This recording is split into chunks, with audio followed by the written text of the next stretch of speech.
Bismillahirrahmanirrahim. Assalamualaikum warahmatullahi wabarakatuh.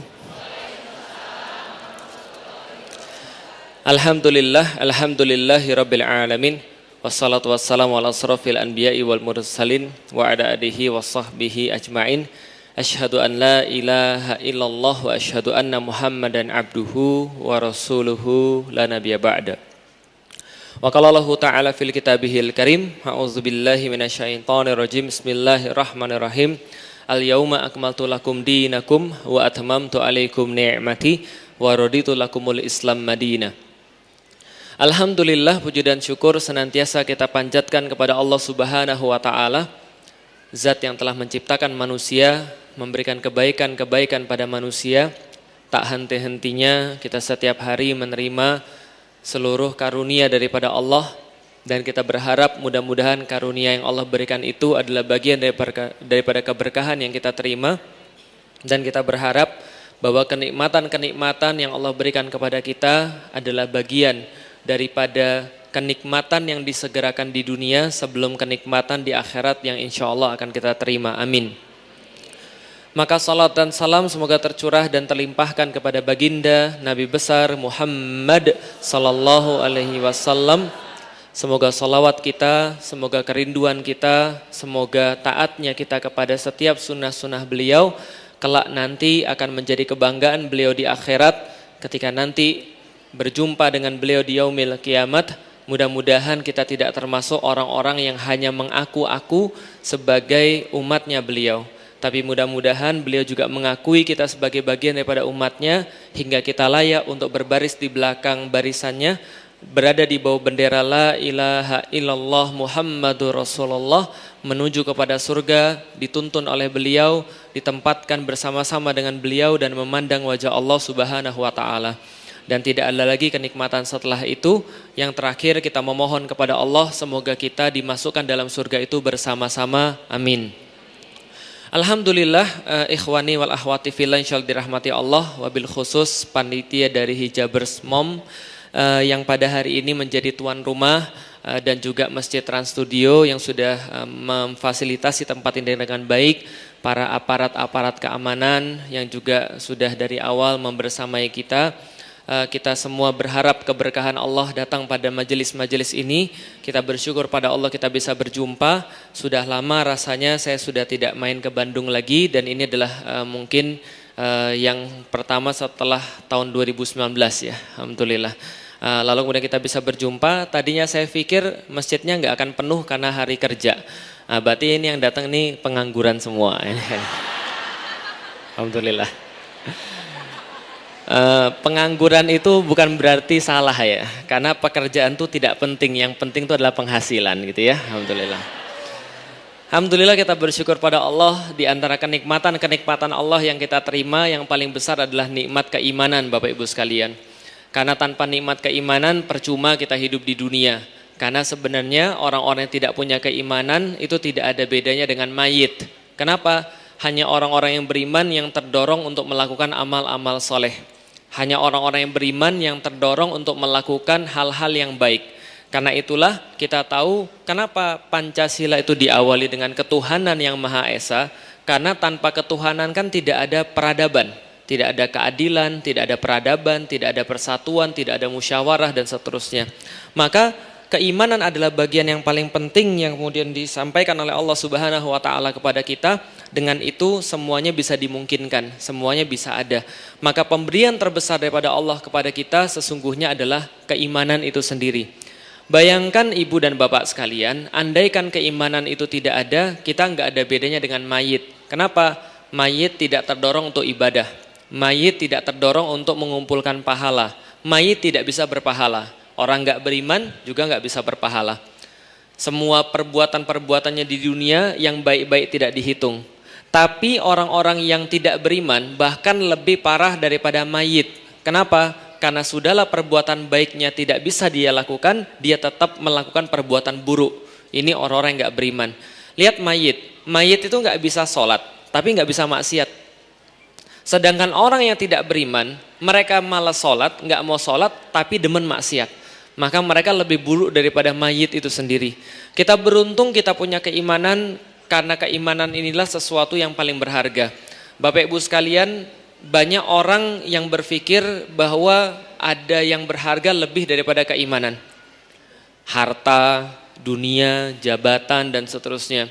Padahal kalau andaikan ada yang jual keimanan, dan ibu-ibu bisa ngasih tahu saya berapa harganya, di all shop yang mana misalnya, atau misalnya di toko yang mana, harganya berapa saja akan saya tebus untuk bapak saya.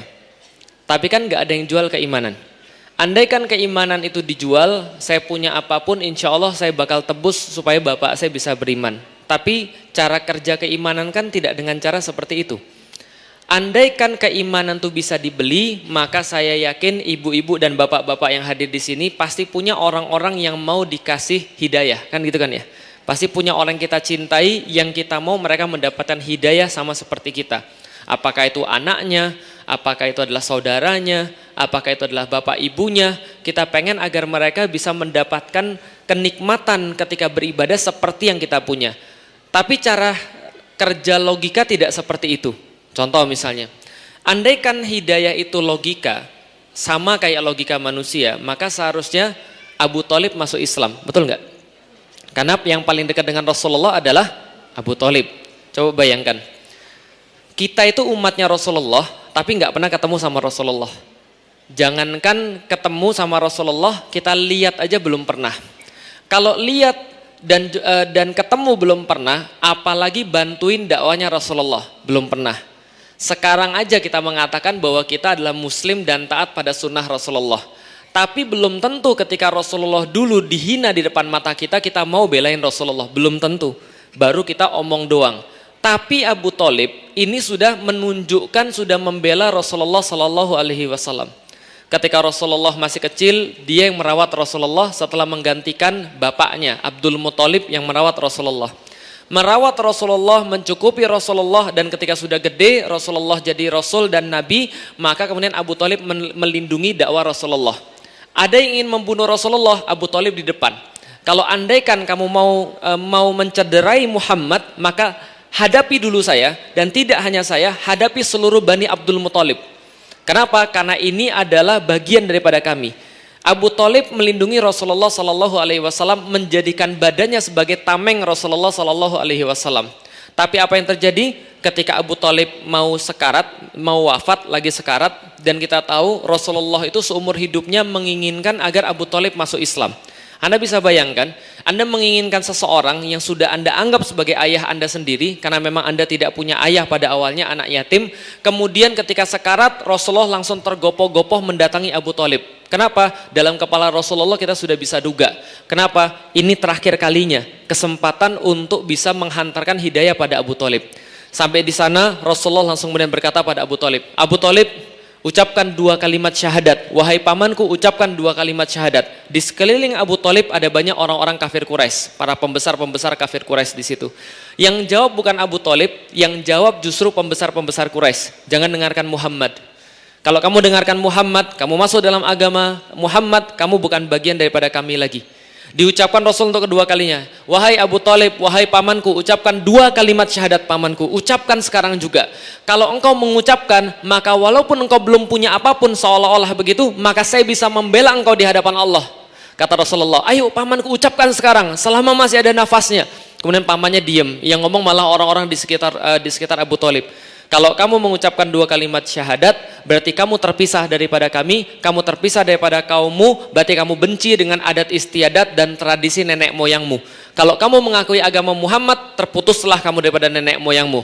Terus-terusan Rasulullah berkata, wahai pamanku ucapkan 2 kalimat syahadat, wahai pamanku ucapkan 2 kalimat syahadat agar hidayah itu datang, agar saya bisa bela engkau di hadapan Allah Subhanahu wa taala. Tapi Abu Thalib sampai wafatnya tidak mengucapkan 2 kalimat syahadat. Kebayang nggak sedihnya Rasul seperti apa? Anda bisa bayangkan orang yang paling Anda cintai selain istri. Rasulullah kan punya 2 orang yang dicintai, Abu Thalib, Khadijah. Abu Thalib diambil oleh Allah Subhanahu wa taala, lalu kemudian di saat yang sama Khadijah juga di tahun yang sama juga dipanggil oleh Allah Subhanahu wa taala. Rasulullah sedih banget dengan kepergian 2 orang ini, terutama Abu Thalib. Kenapa? Abu Thalib itu didampingi oleh Rasulullah pada saat meninggalnya, tapi nggak mau mengucapkan 2 kalimat syahadat. Saking sedihnya Rasul, turunlah ayat untuk menegur Rasulullah Sallallahu Alaihi Wasallam. Apa teguran Allah kepada Rasulullah? Innaka lan tahdi man ahbabta. Wahai Muhammad, engkau tidak bisa menunjuki siapapun yang engkau cintai. Paham maksudnya? Seolah-olah Allah pengen bilang pada Rasulullah Muhammad, nggak ada yang lebih dicintai di dunia ini daripada kamu. Nggak ada yang lebih dikasihi oleh Allah di dunia ini melebihi daripada kamu. Nggak ada orang yang minta di dunia ini kecuali langsung dikabulkan, kecuali adalah kamu, Muhammad. Tapi walaupun kamu yang minta keimanan kepada Abu Thalib, dalam urusan ini bukan begitu caranya. Dalam urusan ini bukan begitu logikanya. Allah katakan, walakinnallah yahdi may yasha. Akan tetapi Allah, dia lebih tahu dengan siapa yang layak mendapatkan hidayah. Dan Allah tutup ayat itu dengan kata-kata wa huwa a'lamu bil muhtadin, dan Allah lebih tahu siapa saja yang akan dia tunjuki, siapa saja yang lebih pantas dia tunjuki. Artinya adalah apa? Allah mengatakan kepada kita semua, hidayah itu enggak seperti logika kita. Kalau logika kita, harusnya yang lebih dekat pada Rasulullah, dia yang lebih dekat pada hidayah. Kalau logika kita, siapa yang paling dekat dengan Rasulullah, dia duluan dapat hidayah. Tapi kejadiannya begitu atau tidak? Enggak. Secara logika bapak saya lebih dekat pada saya. Secara logika bapak saya sudah banyak support saya. Apa aja yang dia support? Tahun 2002 saya masuk Islam. 2002 saya masuk Islam sampai tahun 2009 saya nggak pernah ngangkat tangan minta sama Allah, ya Allah saya pengen umroh. Ya Allah saya pengen pergi ke Baitullah. Nggak pernah. 2000 sampai 2009. 7 tahun saya nggak pernah doa umroh. Kenapa? Tahu diri Bapak Ibu sekalian. Gimana bisa umroh? Makan aja susah. Gimana bisa umroh? Setiap tahun aja ngontrak, di mana aja masih mikir panjang.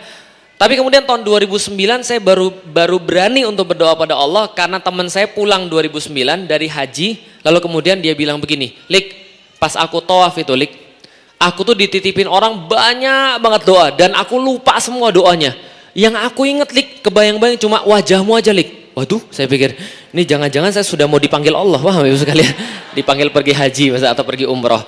Nah setelah itu kemudian saya doa sama Allah, ya Allah kalau memang ini jalannya, kalau memang saya sudah pantas ya Allah, saya pengen ya Allah lihat Baitullah, saya pengen ke Masjid Nabawi, pengen tuh bersolawat langsung di depan makamnya Rasulullah Sallallahu Alaihi Wasallam. Kalau boleh ya Allah saya pengen.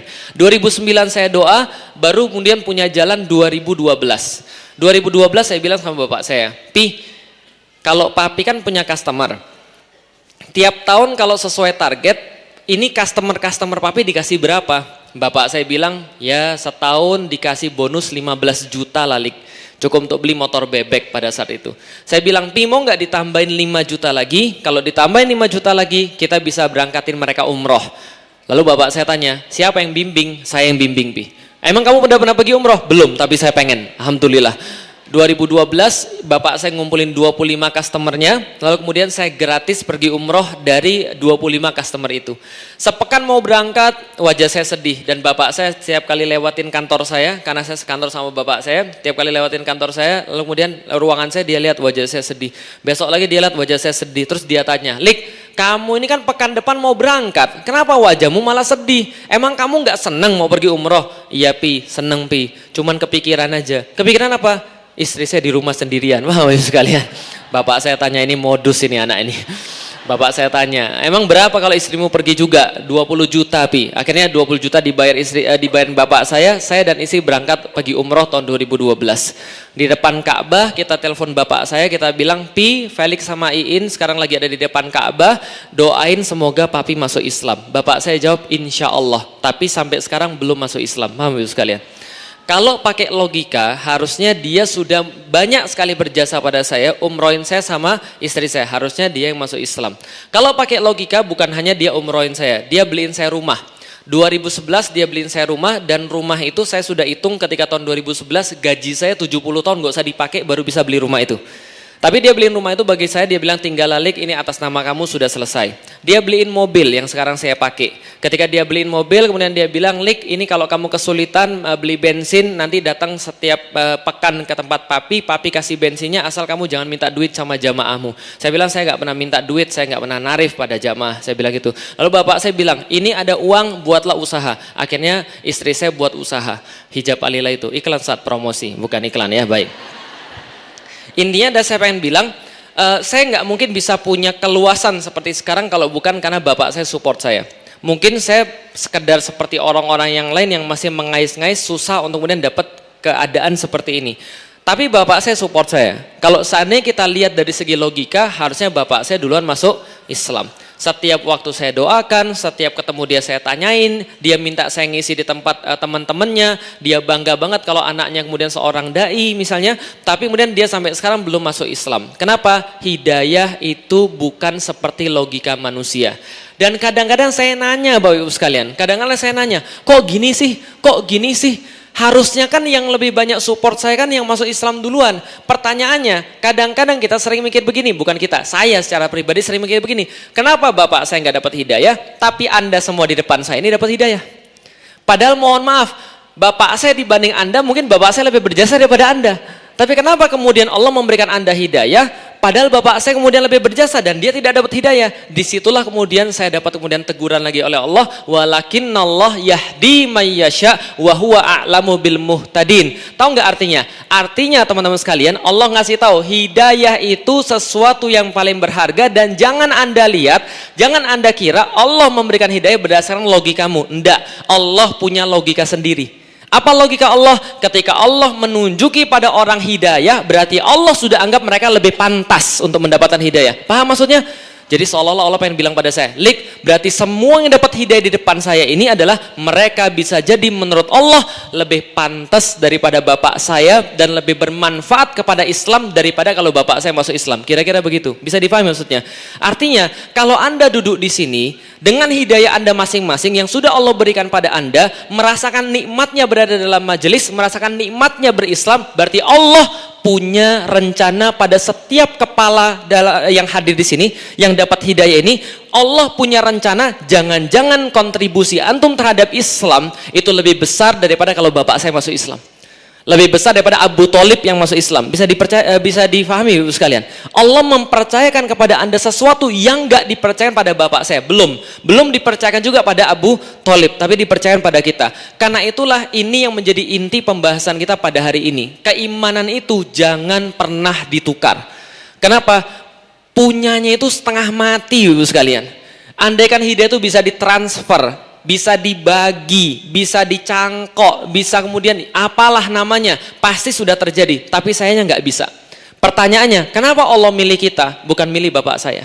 Kenapa Allah milih kita, bukan milih Abu Thalib? Ada rencana Allah terhadap keimanan kita. Ini harus bapak ibu sadari, bahwa keimanan kita harusnya punya efek terhadap Islam. Disitulah inti pembahasan yang penting, yakin. Karena yakin itu adalah bagian daripada keimanan. Sebelum saya bahas yang penting yakin ini, saya pengen ngasih lihat beberapa meme-meme yang ada tentang yang penting yakin. Sudah pernah lihat meme-meme begini? Udah pernah lihat? Udah pernah lihat ya? Ada orang lagi mancing di tengah jalan, terus kemudian dia lagi mancing ngarepin ikan. Terus di bawahnya biasa dikasih yang penting yakin. Nah, ada lagi meme kayak begini, yang penting yakin gitu ya. Ada orang mancing, ada orang berbeda sendiri mancingnya ke arah yang lain, nggak apa-apa. Yang penting yakin. Ada orang narik truk, pakai motor, nggak apa-apa. Yang penting yakin. Ada juga yang begini biasanya. Nah ini bis nyalip gitu ya. Bis nyalip, ngambil jalan orang, tapi orangnya yang minggir, nggak apa-apa. Yang penting yakin. Biasanya di bawahnya ditambahin halangannya minggir sendiri, gitu kan ya. Kalau yakin halangannya minggir sendiri. Coba lihat. Gambar ini dan beberapa meme yang lain menunjukkan tentang keyakinan. Kapan keyakinan itu bisa dipakai? Keyakinan bisa dipakai kalau lagi berjumpa dengan halangan. Maka kalau orang maksiat saja itu perlu yakin, paham Ibu sekalian? Apalagi pengajian, apalagi berislam, apalagi perjuangan, pasti perlu yang namanya yakin. Kalau orang maksiat nggak yakin, nggak jadi itu maksiat, paham Ibu sekalian? Ada orang ngambil jalan orang, orangnya yang minggir Ibu sekalian. Kenapa? Karena keyakinan dia lebih besar daripada orang yang kemudian ngelawan dia. Artinya apa? Ini inti yang penting yakin. Dalam kajian yang penting yakin ini saya pengen ngasih tahu, ada beberapa ayat yang pengen saya sampaikan. Dan ayat ini adalah diambil dari surat Al-Ankabut, itu surat ke-29, dan ini surat turun Bapak Ibu sekalian, perlu saya sampaikan menjelang Rasulullah hijrah ke Madinah. Jadi ini ayat diturunkan oleh Allah sebelum hijrah ke Madinah, di ujung-ujung masa-masa Mekah. Bisa difahami ya? Jadi gini ceritanya. Saya mau ngasih tahu dulu awal mula ayat ini turun. Jadi gini ceritanya. Rasulullah itu kan berdakwah 23 tahun.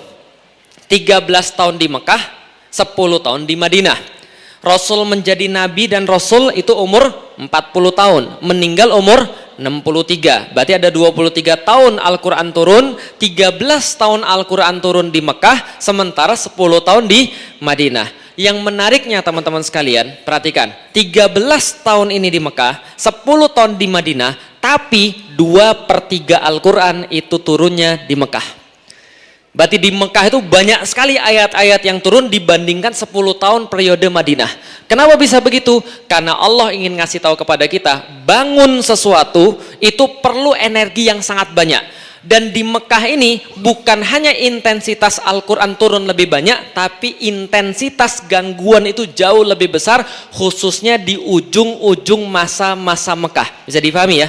Jadi orang-orang yang dihadapi oleh Rasulullah, kafir Quraisy itu pada saat awal-awal nggak begitu mengganggu Rasulullah Sallallahu Alaihi Wasallam. Baru intens gangguan itu adalah tahun keempat sama tahun kelima kenabian. Itu baru intens banget. Yang paling intens gangguan mereka menjelang hijrah ke Madinah. Berarti ini ayat yang turun ketika gangguan-gangguan lagi intens-intensnya. Persekusi lagi marak-maraknya. Orang-orang kemudian diusir dari tempatnya, disiksa karena dia muslim, orang sholat diganggu, semua terjadi pada masa ini. Maka masa ini diturunkanlah sebuah ayat-ayat, diturunkanlah ayat-ayat untuk mempersiapkan kaum muslimin tentang kemenangan yang mereka capai, sekaligus mental dalam sebelum menang itu. Bisa dipahami maksudnya Bapak Ibu sekalian? Jadi ini penting sekali karena ini mirip kayak sekarang. Sekarang itu kaum muslimin lagi diuji, tapi ujian paling besar itu adalah ujian sebelum kemenangan. Bisa dipahami Bapak Ibu sekalian? Contoh misalnya, ibu-ibu pas lagi mau melahirkan, kapan saat paling sakit? Kapan saat paling sakit? Pas mau melahirkan. Itu pas kepalanya keluar, betul begitu? Itu pas kepalanya keluar, itu saat-saat paling sakit kalau pas melahirkan. Saya ngelihat sendiri, istri saya melahirkan 4 kali, dan ketika pas kepalanya keluar itu kita rasanya ini nggak mungkin keluar, paham Ibu sekalian? Karena itulah ibu-ibu merasakan sangat sakit sekali. Kenapa? Karena intens sekali tekanan daripada bayi itu. Nah, kalau saat paling sakit itu berarti adalah saat yang paling dekat pada kelahiran. Malam paling gelap itu malam yang paling dekat pada fajar. Bisa difahami Ibu sekalian? Maka kalau seandainya tekanan paling besar itu mau mendekat pada kemenangan. Ini ayat turun dalam kondisi seperti itu. Jelas sampai di sini? Nah, ini ayat turun dalam kondisi seperti itu. Apa ayatnya? Alif Lam Mim. Ini Allah yang lebih tahu. Lalu kemudian berikutnya Allah sampaikan kepada kita satu ayat yang sangat menarik sekali, persiapan menuju kemenangan sekaligus persiapan mental dalam keadaan-keadaan paling sulit. Ahasiban nasu ayyutraku ayyakulu amanna wa hum la yuftanun. Ini ayat disampaikan oleh Allah kepada Nabi Muhammad, bunyinya adalah ahasiban nasu, apakah manusia mereka semuanya merasa, mereka semua berpikir, mereka semua mengira, ayyutraku, mereka dibiarkan begitu saja, dilepas begitu saja. Ayyutraku itu ibarat kalau dalam bahasa Arab itu melepaskan unta lalu kemudian dia pergi keliling-keliling sampai mati, itu yutraku. Ayyutraku ayyakulu amanna, apakah mereka dibiarkan begitu saja, dilepaskan begitu saja, mereka mengatakan saya beriman, wahum la yuftanun, padahal mereka tidak diuji setelah ucapan mereka itu. Artinya begini, Allah ingin sampaikan bahwa orang beriman pasti diuji. Orang beriman akan dapat sesuatu yang lain yang orang lain gak dapatkan, yaitu adalah apa? Ujian. Yang menariknya saya kasih tahu dulu, bahasa Indonesia itu bahasa dengan kosakata yang sedikit. Bahasa Sunda, bahasa Jawa itu dibandingkan dengan bahasa Indonesia masih lebih banyak bahasa Sunda dan bahasa Jawa. Contoh, orang Sunda itu punya banyak kata untuk orang jatuh. Berarti senang banget kalau orang jatuh. Jatuh 1 kaki, jatuh 2 kaki, jatuh sampai seluruhnya, jatuh kepleset, itu semuanya beda. Kalau misalnya bahasa Indonesia cuma 1, jatuh, gitu aja, paham Ibu sekalian? Orang-orang Jawa juga punya sama. Banyak sekali kosakata untuk beberapa arti yang sama dalam bahasa Indonesia. Karena bahasa Indonesia itu kosakatanya sedikit, maka banyak hal di dalam bahasa Indonesia senantiasa diartikan dengan arti yang sama. Dalam kasus ini, ujian. Karena kalau kita bahas dalam bahasa Indonesia, apakah manusia merasa bahwa dirinya dikatakan beriman padahal mereka tidak diuji? Oke, kita lihat. Ada banyak bahasa Arab untuk satu bahasa Indonesia ujian. Contoh, Satu, namanya musibah. Dalam bahasa Indonesia juga namanya ujian. Musibah bahasa apa? Bahasa apa aslinya? Arab. Musibah aslinya bahasa Arab, artinya asobah asalnya. Asobah artinya kena. Jadi kalau ujian itu asobah, musibah itu benar-benar kena ke kita. Contoh, ada orang punya 10 HP, hilang 1, itu bukan musibah. Karena nggak kena ke dia. Karena masih ada 9, nggak apa-apa lah masih ada 9. Tapi kalau dia punya satu-satunya, pas penting-pentingnya mau dipakai tiba-tiba hancur. Nah itu musibah. Karena kena banget. Itu musibah, kena banget artinya dalam bahasa Indonesia artinya sama-sama ujian. Yang kedua, ada yang namanya bala. Pernah tahu bala? Oke, contoh misalnya, ada yang cowok-cowok orang Sumatera di sini. Ada orang Sumatera cowok? Ada cowok orang Sumatera? Nggak ada? Ada satu. Tahu ngerti bala tahu? Pernah dengar bala? Nah, apalagi yang sering main domino, biasanya tahu itu bala, itu kan ya. Main kartu domino, bala 1, bala 2, bala 3, bala 4, bala 5, bala 6, gitu kan ya. Yang paling susah bala berapa? Bala 6 paling susah. Lah kenapa? Karena bala 6 tuh hisapnya berat. Paham ya sekalian? Karena 12 kan hisapnya. Itu begitu ada yang dapat bala 6 itu nggak boleh keluar sama yang lain. Kenapa? Kalau keluar dia nanti bisa kemungkinan menang. Bala diambil daripada bahasa Arab, artinya ujian juga. Tapi bala beda dengan musibah. Bala ini adalah kejadian sehari-hari yang menimpa manusia semuanya, muslim, kafir sama saja. Pasti dapat yang namanya bala. Contoh di dalam Al-Quran, wala nabluwannakum bisyai'im minal khauf wal ju' wa naqsim minal amwali wal anfusi wath thamarat wa basyiris sabirin, dan seterusnya, bahwa akan diuji kalian semua. Pakainya bala dengan apa? Kekurangan makanan, kekurangan jiwa, galau, nggak bener rasanya, kekurangan buah-buahan, atau kekurangan kemudian apapun yang kita usahakan dan seterusnya. Itu semua namanya bala. Tapi dalam ayat ini yang dipakai bukan bala, yang dipakai bukan musibah, tapi yang dipakai kata khusus. Kata khususnya adalah yuftanun. Coba baca di belakang. Ahasiban nasu ayutroku ayyaqulu amanna wahum la yuftanun. Akan tetapi Allah katakan mereka tidak diuji, tapi ujiannya bukan pakai bala, bukan yubtalaun, bukan pakai musibah, tapi pakainya bala, pakainya yuftanun, bukan bala, bukan musibah. Apa artinya? Oke, coba lihat. Yuftanun menurut orang Arab adalah berasal dari kata fatana, yaitu adalah asal kata yang sama dengan fitnah. Tapi kalau di Bandung nggak ada fitnah, yang ada fitnah, itu kan ya. Orang Bandung katanya nggak bisa ngomong F Ustadz, jadinya P. Salah Ustadz, etama fitnah. Jadi itu mah fitnah. Nah, jadi fitnah asal katanya fatana.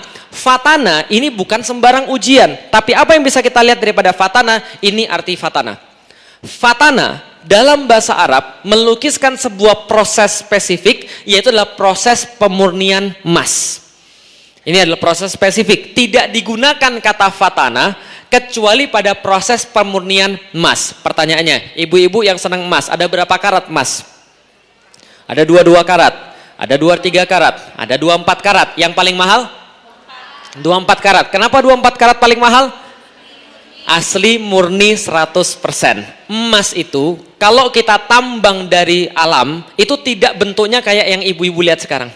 Bentuknya campur batu, campur logam-logam yang lain, campur kotoran-kotoran. Ketika didapatkan emas mau dimurnikan, bagaimana caranya? Emas harus ditaruh dalam panas yang sangat ekstrim, panas yang sangat luar biasa agar dia melebur. Ngomong-ngomong ibu-ibu sekalian, panas untuk melebur besi sama panas untuk melebur emas harus lebih panas yang mana? Emas, karena emas logamnya lebih mulia, lebih murni. Maka untuk melebur emas perlu kadar panas yang jauh lebih tinggi. Artinya apa? Allah katakan, apakah kalian merasa dibiarkan oleh Allah mengucapkan saya beriman sementara Anda tidak diginiin, sementara Anda tidak dikasih kemudian panas yang ekstrim, sementara kalian tidak dikasih tekanan yang begitu besar. Kalau ada orang bilang bahwa dirinya beriman, berarti Allah bilang, oke, dia sudah registrasi. Registrasi kemana? Registrasi karena yuftanun. Paham ibu sekalian? Lah, emang kenapa Allah kemudian bakar kita? Emang Allah nggak sayang sama kita? Kebalik Bapak Ibu sekalian. Ada banyak orang muslim, itu salah mindset, salah pikiran. Pikirannya apa? Allah kalau ngasih orang cobaan berarti Allah nggak sayang. Salah. Seringkali di antara kita gitu kan ya. Ada orang kehilangan dompet, kamu pasti kurang sedekah. Langsung digituin aja. Belum tentu. Kamu tadi interview nggak diterima, kamu pasti sholat subuhnya telat terus ya. Nggak mesti begitu. Salahnya kita senantiasa menghubungkan kalau ada orang kena musibah berarti dia lagi maksiat. Kalau ada orang kena musibah, kalau ada orang kena ujian, dia berarti jahat sama Allah, berarti dia tidak taat. Enggak gitu. Di dalam Islam belum tentu orang dikasih ujian berat lantas Allah enggak sayang. Justru Anda dikasih yuftanun, dikasih fitnah, dikasih fatana, justru karena Allah mandang Anda itu berharga, karena emas. Kalau bukan emas, nggak akan dikasih gituan. Paham ibu sekalian? Contoh, emas, kenapa perlu dimurnikan? Supaya lebih indah, supaya lebih bersih, supaya lebih murni, supaya lebih mahal harganya, supaya lebih bagus ketika dibuat perhiasan. Betul begitu? Kalau batu kali perlu dimurnikan atau tidak? Nggak perlu, digosok selesai. Nggak perlu dibakar, nggak perlu dikasih suhu ekstrim, nggak perlu dilebur. Tapi kalau Anda sudah dikasih Allah yuftanun, sudah dikasih Allah fatana tadi, berarti Anda sudah dianggap berharga oleh Allah. Karena Anda dianggap seperti apa? Dianggap seperti emas. Dan kenapa Allah berikan kemudian ujian seperti itu? Supaya Allah menginginkan kita kembali pada Allah murni. Gak pakai campuran teman-teman sekalian. Allah pengen kita kembali 100% ke hadapan Allah karena kita tuh emas. Berarti kalau dapat yuftanun, berarti kita adalah bagian daripada emas. Logam mulia, bukan logam sembarangan. Tapi kalau orang-orang biasa tidak mengatakan dirinya beriman, tidak mau berjuang di dalam dakwah, dikasih oleh Allah musibah, tapi musibah tipe biasa. Tipe apa? Bala. Kekurangan duit, kekurangan makanan, diputusin pacar, galau gitu kan ya. Ini yang biasa-biasa, tapi nggak akan dikasih yuftanun. Lah, pertanyaannya, kenapa dikasih yuftanun? Walaqad fatannal ladzina min qablihim. Allah katakan, kalau kalian beriman, Anda sudah registrasi. Registrasi apa? Dapat ujian paling berat. Namanya apa? Fitnah, yuftanun. Kenapa dikasih yuftanun? Allah katakan, jangan senang dulu. Kenapa dikasih yuftanun? Karena Allah menganggap kalian sama seperti orang-orang yang dulu dikasih yuftanun. Siapa orang-orang itu? Para nabi, para syuhada, para siddiqin, para salihin. Semua orang-orang yang kita minta di dalam doa kita 17 kali sehari. 17 kali sehari ibu-ibu sholat. 5 kali sehari ibu-ibu dan bapak-bapak sholat. 5 kali sehari itu 17 rokaat. Masing-masing rokaat kita doa, ihdinas siratal mustaqim, siratal ladzina an'amta alaihim ghairil maghdubi alaihim waladdallin. Ya Allah, kami minta ya Allah, inti daripada seluruh sholat kita adalah Al-Fatihah. Dan tahu inti Al-Fatihah apa? Inti Al-Fatihah ketika Anda minta pada Allah. Gitu kan ya? Kata Allah kan, ud'uni astajib lakum. Ayo berdoa kepada saya. Ayo doa pada saya akan kabulkan. Maka kita datang pada Allah, ya Allah saya berdoa. Apa doa kita? Setelah pendahuluan kita kemudian merayu Allah dulu. Alhamdulillahi rabbil alamin, arrahmanir rahim, maliki yaumiddin. Itu semua kan merayu Allah. Iyyaka na'budu wa iyyaka nasta'in. Ya Allah, kami siap beribadah kepadamu dan kami akan minta tolong kepadamu. Yang berikutnya, inti daripada doa kita, inti daripada Al-Fatihah, inti daripada sholat adalah kata-kata ihdinas siratal mustaqim. Ya Allah, kami minta jalan yang lurus. Kami minta jalan-jalan yang baik ya Allah. Jalan apa? Kita rinciin. Siratal ladzina an'amta alaihim, yaitu jalan-jalan yang Kau pernah berikan nikmat sebelum kami. Ghairil maghdubi alaihim, bukan jalan yang Engkau murkai, yaitu adalah jalannya orang-orang Yahudi. Jauhkan kami daripada jalan orang Yahudi. Waladdallin, juga bukan jalan orang Nasrani. Jauhkan kami daripada jalan itu. Tapi kami minta jalan yang lurus, jalan orang-orang sebelum kami yang dapat yuftanun. Paham ya sekalian? Artinya coba lihat, hati-hati ya. Anda minta 17 kali sehari kan ya? Tahu nggak jalan yang Anda minta tuh jalan apa? Jalan kesulitan. Itu yang Anda minta. Yang Anda minta tuh masalah sebenarnya. Kok bisa gitu sih Ustaz? Anda coba baca. Ketika ulama-ulama mengartikan yuftanun, itu sama mengartikan adalah siratal ladzina an'amta alaihim. Yaitu jalan siapa? Rasul, syuhada, siddiqin, dan salihin. Coba lihat 4 jalan yang kita minta, nggak ada yang ceritanya happily ever after. Semua jalannya masalah semua. Nggak percaya? Coba lihat. Jalan para nabi, oke. Jalannya Nabi Muhammad kira-kira gimana? Susah atau enggak? Masya Allah. Rasul tuh ngomong pada para sahabat, nggak ada nabi yang mendapatkan ujian lebih besar daripada saya. Jangankan ujian, sakitnya saja, sakit fisiknya saja, itu bermasalahnya sudah berlipat-lipat. Rasul katakan, Anda pernah sakit meriang? Iya. Meriang saya, kata Rasulullah, itu berkali-kali lipat daripada kalian. Padahal pernah meriang nggak Ibu sekalian? Semua sendi sakit, wudhu aja rasanya sulit banget. Nah itu Rasulullah kalau sakit, itu berkali-kali lipat kita. Rasulullah sangat besar sekali kemudian ujiannya. Beliau ditanya, kapan waktu-waktu paling sulit dalam hidupmu ya Rasulullah? Pernah, kata Rasulullah, aku pergi ke Taif, jalan kaki, karena waktu itu belum ada kemudian transportasi yang memungkinkan.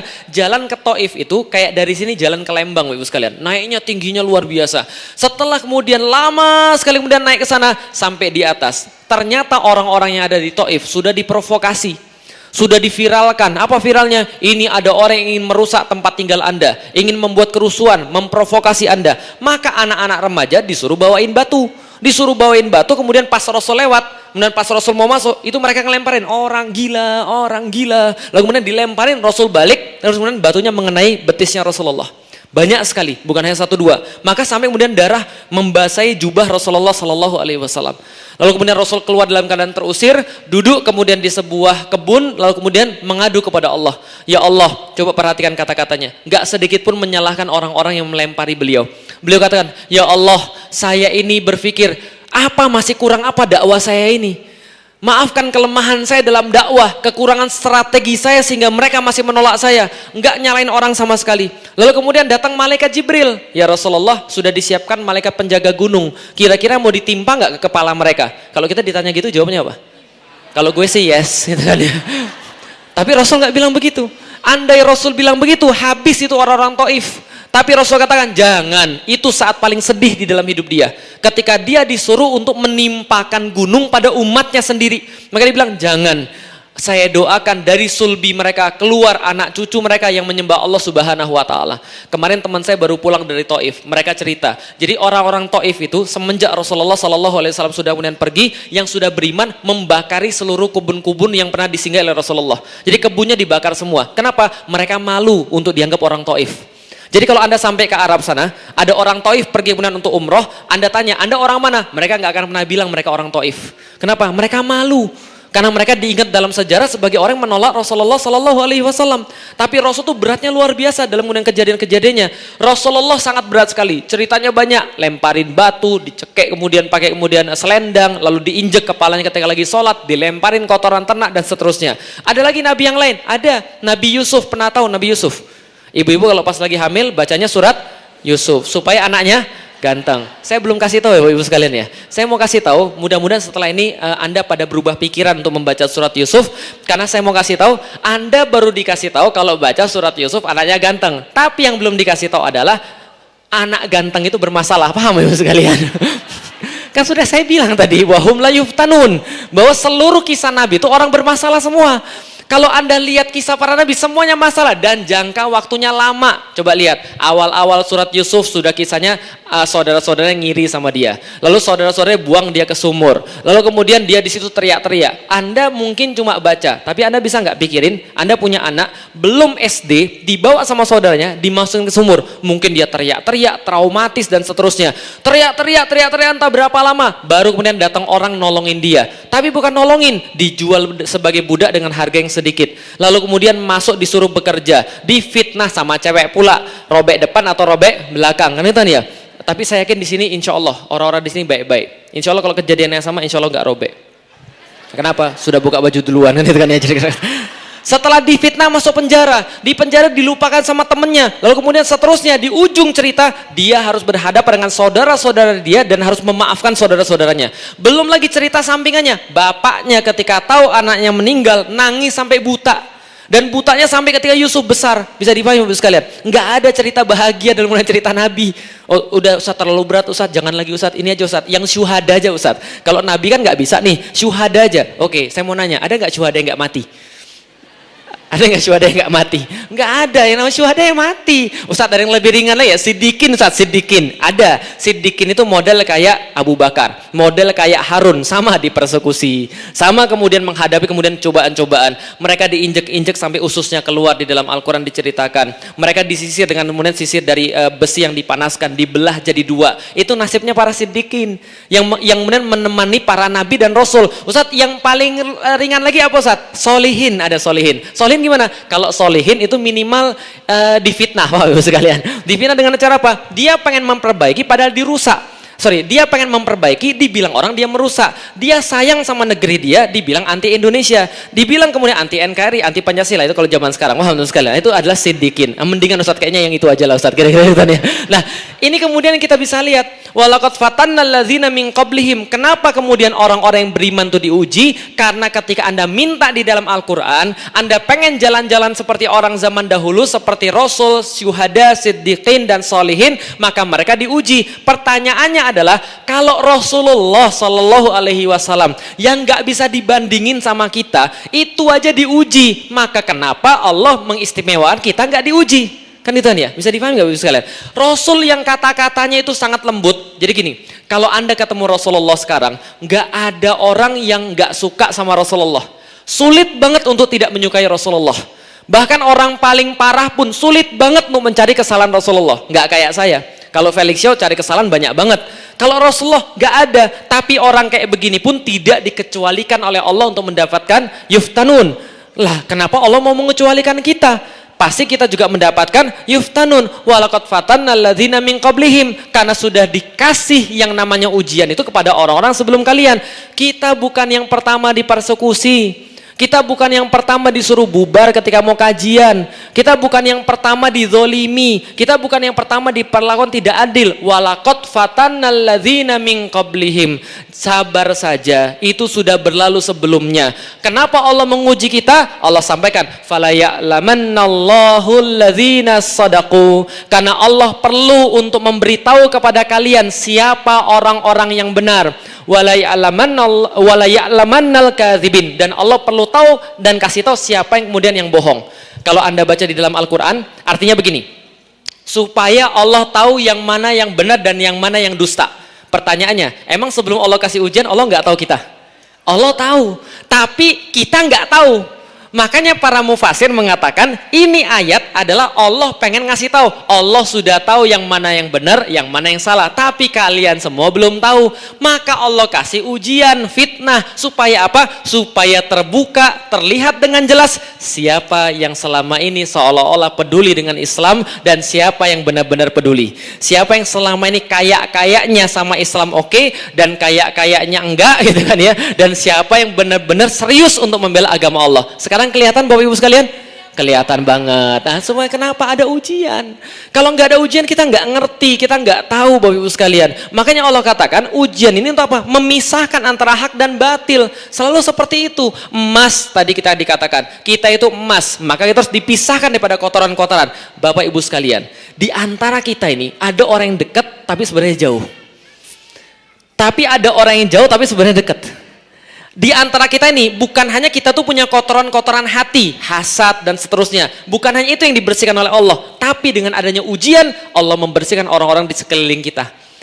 Bisa dipahami sekalian. Sehingga orang-orang di sekeliling kita tuh benar-benar orang yang ikhlas, sama-sama ingin menuju pada Allah Subhanahu wa taala. Kenapa? Karena orang munafik dan orang beriman itu kelihatannya normal sampai datang, bisa difahami ya, sampai datang ujian. Oke, kalau gitu kita lihat lagi. Kenapa Allah kasih ujian? Karena yang namanya saringan itu akan menyaring sesuatu yang baik dan meninggalkan sesuatu yang tidak baik. Ini namanya vision.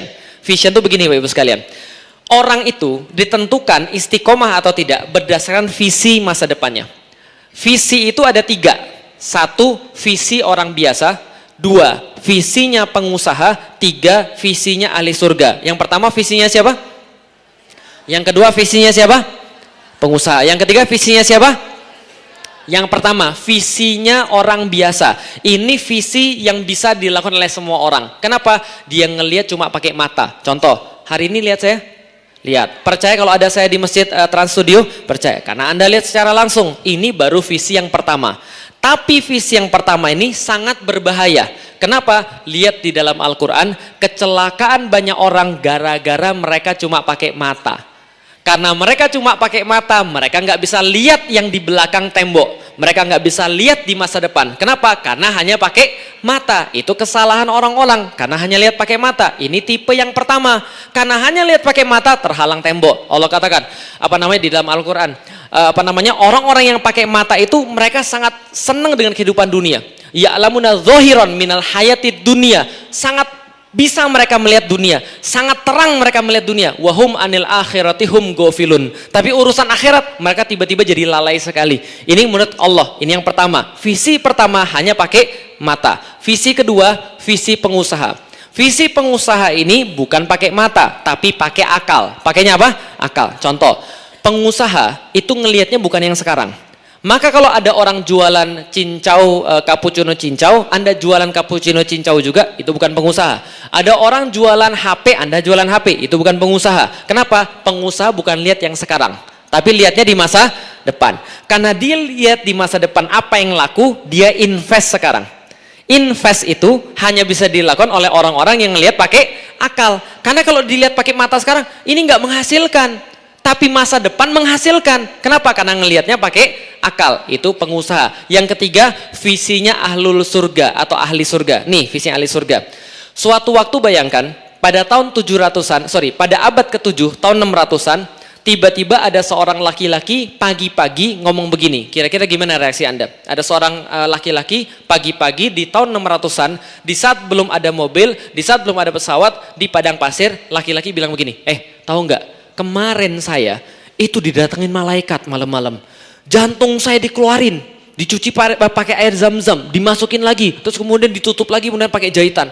Jahitannya tapi nggak terasa sama sekali, tiba-tiba hilang. Dan saya diajak pergi ke sebuah tempat, ada di situ hewan yang nggak pernah saya lihat sebelumnya, lebih besar daripada keledai, lebih kecil daripada kuda, punya sayap bagus banget. Saya naik ke atasnya, mengepak sekali, mengepak 2 kali, lalu kemudian saya melihat ada Masjidil Aqsa.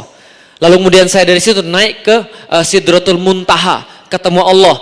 Balik lagi ke Masjidil Aqsa, balik lagi Masjidil Haram, semua terjadi dalam waktu 1 malam. Kira-kira Anda gimana? Oke, jangankan orang yang lihat pakai mata ya, orang yang pengusaha aja nih. Itu kan kafir Quraisy kan pengusaha semua. Sebentar. Apa tadi ceritanya? 1 malam. Sebentar. Buka HP dulu. Lihat Google Maps. Masjidil Haram, direction Masjidil Aqsa, gitu kan ya.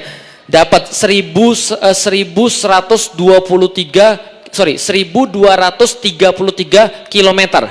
PP 2466 km. Sebentar. Yang paling cepat kuda, 1 hari 1 malam 120 km.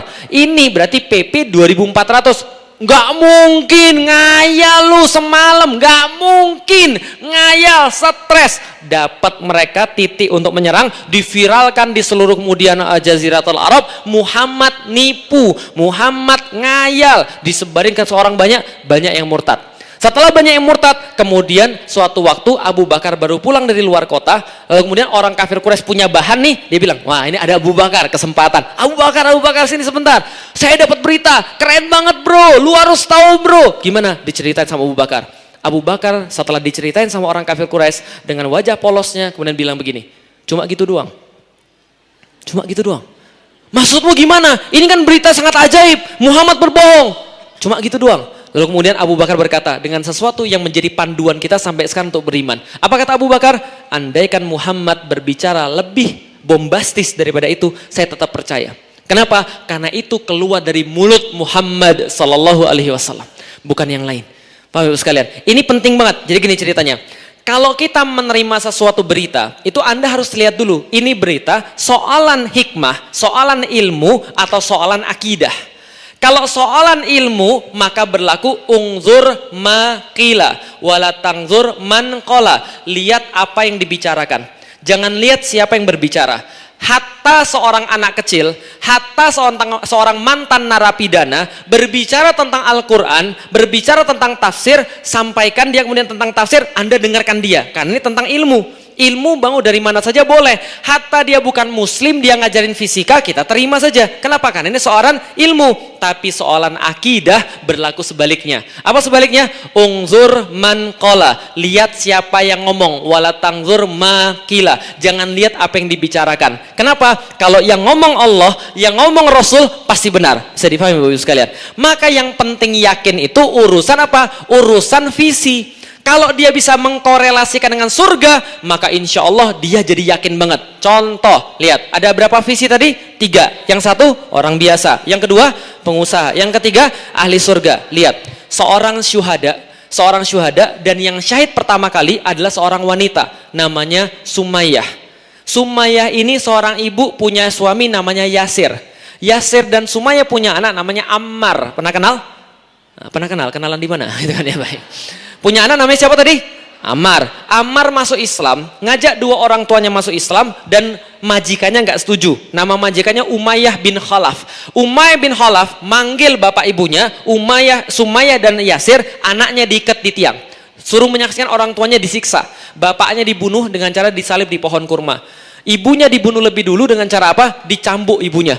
Katakan kemudian Tuhanmu bukan Allah. Katakan Tuhanmu Lata, Uzza, Manat. Kemudian dia bilang Tuhan kau Allah, Tuhan kau Allah. Kemudian dicemeti lagi. Lama-lama saking kemudian dia kesal atau apa, diludahin kemudian majikannya itu Umayyah bin Khalaf diludahin. Gak terima diludahin, diambil tombak, ditusuk dari kemaluan sampai tembus pada lehernya. Ketika siksaan ini terjadi, itu gak langsung mati Ibu sekalian. Itu siksaan yang sangat parah sekali. Kenapa? Sakitnya luar biasa karena tembus ke lambung dan seterusnya sampai ke sini, gak langsung meninggal. Rasulullah Shallallahu Alaihi Wasallam lewat. Lalu kemudian berkata pada kemudian keluarga Yasir. Yasir disiksa, ibunya ditusuk begitu, sedangkan Ammar nangis-nangis traumatis begitu. Lalu kemudian Rasul katakan pada seluruhnya, Sobron ala Yasir. Sabar wahai keluarga Yasir, fa inna mau'idukumul jannah. Sesungguhnya Allah sudah menjanjikan akan dapat kalian semua surganya Allah. Begitu kemudian Sumayyah mendengarkan kata-kata surga, dia langsung bilang pada Rasulullah Sallallahu Alaihi Wasallam dalam keadaan disiksa seperti itu. Dia bilang, ya Rasulullah, surganya sudah di depan mata saya ini ya Rasulullah. Pertanyaan saya, dia lihat pakai mata, dilihat pakai akal, atau dilihat pakai iman dia tadi? Dia lihat pakai iman. Mendadak ketika dia bisa melihat sesuatu pakai iman, hilang semua yang dunia, hilang semua yang akal. Paham Ibu sekalian? Logika nggak lagi bisa main. Gak bisa lagi main mata. Sakitnya dia disiksa, hilang karena kata-kata surga. Bagi dia realita gak lebih jelas daripada Rasulullah punya kata-kata. Bisa dipahami Bapak sekalian. Ini penting banget. Karena kalau Anda sudah yakin, Anda gak akan tergoda dengan apapun. Kalau Anda sudah yakin Anda di jalan yang benar, Anda sudah tahu tentang Al-Quran dan As-Sunnah, insya Allah jalan Anda lempeng, jalan Anda lurus. Walaqad fatanna alladzina min qablihim. Allah menguji kepada kalian semua supaya tahu yang mana yang lurus, yang mana yang kemudian bengkok-bengkok. Bisa difahami Bapak sekalian. Oke, kalau gitu kita lanjutkan lagi. Allah sampaikan lagi di dalam Al-Quran, am hasibal ladzina ya'maluna sayyi'at. Lalu bagaimana dengan orang-orang yang berbuat salah? Karena gini tabiat manusia. Tabiat manusia itu Allah sudah tahu. Tadi kan kita coba lihat, kita review lagi. Mereka adalah orang-orang yang akan diuji ketika mereka sudah beriman. Kenapa mereka diuji? Karena mereka adalah emas. Mereka emas, mereka dapat ujian. Maka mereka harus dilebur. Mereka harus melewati tekanan yang sangat tinggi supaya mereka dimurnikan oleh Allah. Karena sudah dilakukan seperti itu juga pada nabi-nabi yang lain, pada para sahabat, pada para syuhada dan seterusnya. Lalu Allah lanjutkan, tapi manusia pasti akan nanya, ya Allah, saya mampu tahan semua ini. Saya mampu untuk melewati semua ini insya Allah. Gak apa-apa ditekan, gak apa-apa panas, yang penting saya murni. Tapi gimana dengan yang menzolimi saya? Gimana kemudian berbuat salah kepada saya? Gimana dengan yang menzolimi saya? Mereka dapat apa ya Allah? Allah katakan, oh tenang saja. Tadi Allah katakan di awal-awal, ahasiban nasu. Ini Allah katakan, am hasiba. Sama kata-katanya, hasiba. Am hasibal ladzina ya'maluna sayyi'at. Apakah orang-orang yang berbuat sayyi'at, berbuat keburukan pada orang-orang muslim, berbuat kemudian ujian-ujian, menguji orang muslim, zolim pada orang muslim, ayasbikuna, apakah mereka akan lewat daripada kami? Apakah mereka akan lewat daripada kejaran kami? Apakah mereka akan kemudian lewat daripada tangan kami? Sa'amayah kumun. Tidak pernah lewat semua dari jalan Allah. Jadi gini, ayasbikuna dalam bahasa Arab, itu kalau ada polisi ngejar maling, malingnya hilang entah kemana, itu ayasbikuna. Lewat begitu saja, dari kejaran kemudian yang berwajib, itu ayasbikuna. Allah katakan, apakah kalian mengira bahwa semua yang berbuat salah pada anda, zalim pada anda, Allah akan biarkan begitu saja? Enggak. Sa'amayah kumun, mereka sangat buruk penghakiman mereka terhadap itu. Maksudnya begini Bapak sekalian, Kadang-kadang manusia, namanya manusia, ya manusiawi. Kadang-kadang kita banding-bandingin, betul begitu. Karena kita nggak ngerti konsep istidraj. Kita nggak ngerti konsep bahwa Allah menunda siksa. Contoh misalnya, saya nikah tahun 2006. Nikah tahun 2006, sebulan pertama setelah nikah, istri saya hamil. Alhamdulillah seneng banget. Lah kenapa seneng banget? Itu anak adalah cucu pertama bapak saya. Dan saya harapin bahwa cucu pertama ini jadi sesuatu yang bisa memperbaiki hubungan saya dengan bapak saya. Karena kan namanya kakek itu kan lebih sayang cucunya daripada sama anaknya kan gitu kan ya. Nah ini saya senang banget. Ini kalau anak ini lahir akan memperbaiki hubungan kita. Karena hubungan saya sama bapak saya lagi nggak baik. Gitu kan ya. Ini insya Allah akan memperbaiki hubungan. Tapi ternyata setelah hamil kemudian 1 bulan, bulan kedua, bulan ketiga Allah ambil. Anak ini keguguran. Ketika keguguran, apa kemudian dalam hati saya? Allah nggak adil. Itu yang berzina anaknya keluar. Kenapa anak saya kemudian diambil oleh Allah? Padahal saya kan mau syar'i, saya kan mau taat. Ini anak saya harapkan. Kenapa diambil ya Allah? Kenapa yang nggak taat, yang maksiat itu malah keluar anaknya? Itu aja dibuang di tengah jalan. Kita yang perlu anak, yang mengharap-harap nggak dapat. Kenapa mereka yang nggak mengharap malah dapat? Yang zolim-zolim itu malah dapat. Nah itu kata Allah. Apakah kalian mengira yang ya'maluna sayyi'at itu ayasbikuna? Apakah mereka dibiarkan? Enggak. Lalu saya istighfar, astagfirullahaladzim. Lah kenapa? Mau punya anak untuk apa? Mau punya pahala? Iya. Bukan untuk gengsi-gengsian? Bukan. Mau punya pahala? Iya. Benar. Lah ini Allah nawarin dapat pahala langsung. Punya anak bisa jadi fitnah, bisa jadi pahala. Lah ini kalau diambil Allah langsung dapat pahala. Kenapa kamu nggak mau lik? Langsung dapat pahala langsung. Akhirnya kemudian saya istighfar. Baru kemudian kita pelajari. Oh ada konsep namanya istidraj. Tahu konsep istidraj? Allah membiarkan orang yang berbuat maksiat mengira bahwa mereka baik-baik saja. Ini siksaan terbesar menurut para ulama. Tahu siksaan terbesar menurut para ulama? Bukan kalau Allah negur Anda, bukan kalau Allah ngasih sesuatu ujian pada Anda. Enggak, kata para ulama, siksaan terbesar Allah bagi manusia adalah membiarkan manusia tetap dalam kezoliman dan dia menyangka dia sedang berbuat baik. Paham Ibu sekalian? Dia maksiat, tapi dia nggak mau merasa. Dia nggak ngerasa baik-baik aja. Istri saya baik, anak saya baik, bisnis saya keren. Emang ada masalah apa? Tapi tiba-tiba Allah ambil semuanya. Lah kenapa? Karena tadi Allah katakan, apakah mereka dibiarkan oleh Allah? Enggak.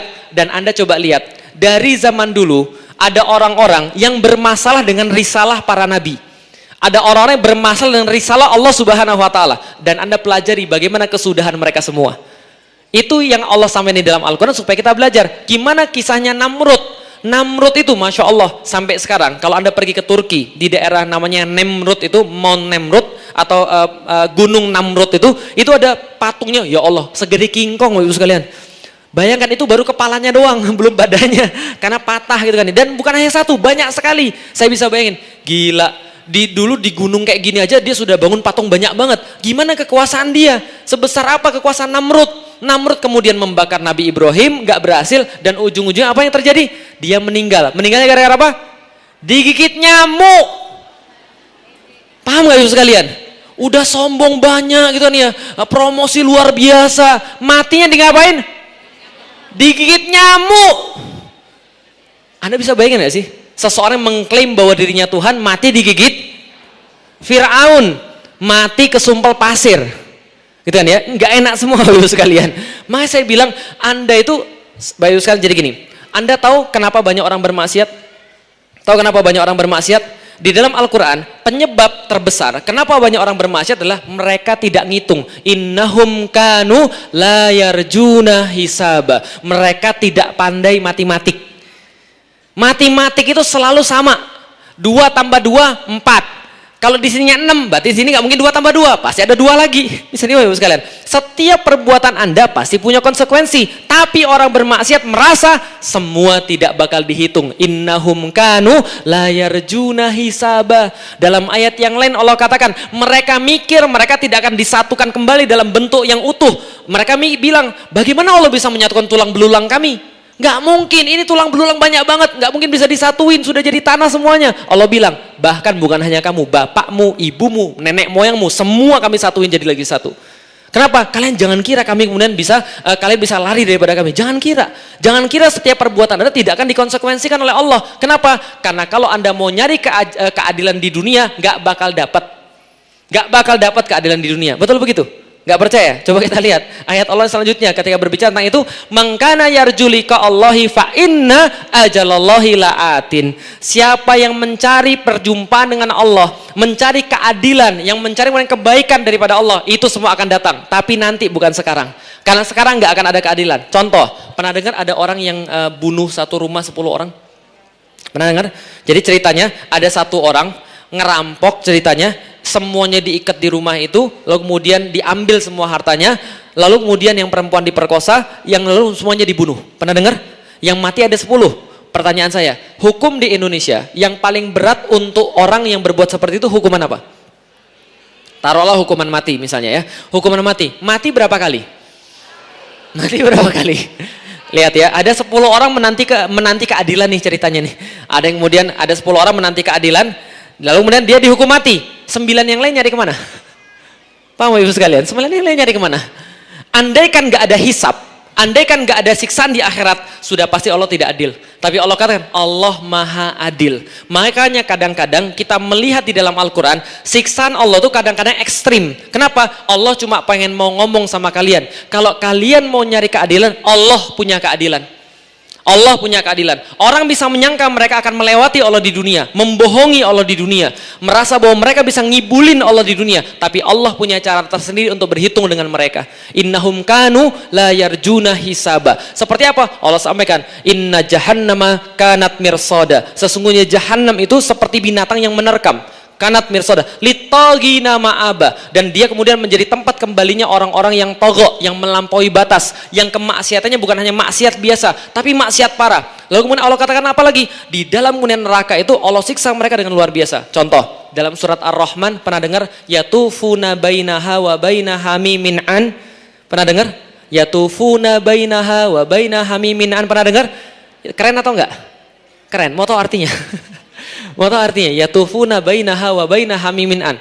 Yatufuna, mereka bertawaf.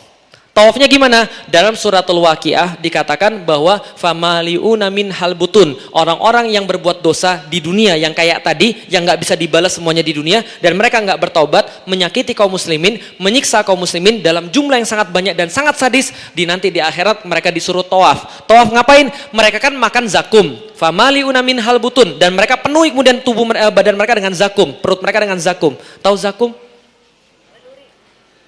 Pohon yang akarnya ada di neraka yang paling dalam. Dia punya buah. Buah itu sekali dimakan hancur semua tubuh manusia. Tapi Allah dengan kekuasaannya membuat manusia itu bisa kemudian utuh tubuhnya, tapi kesakitannya tetap.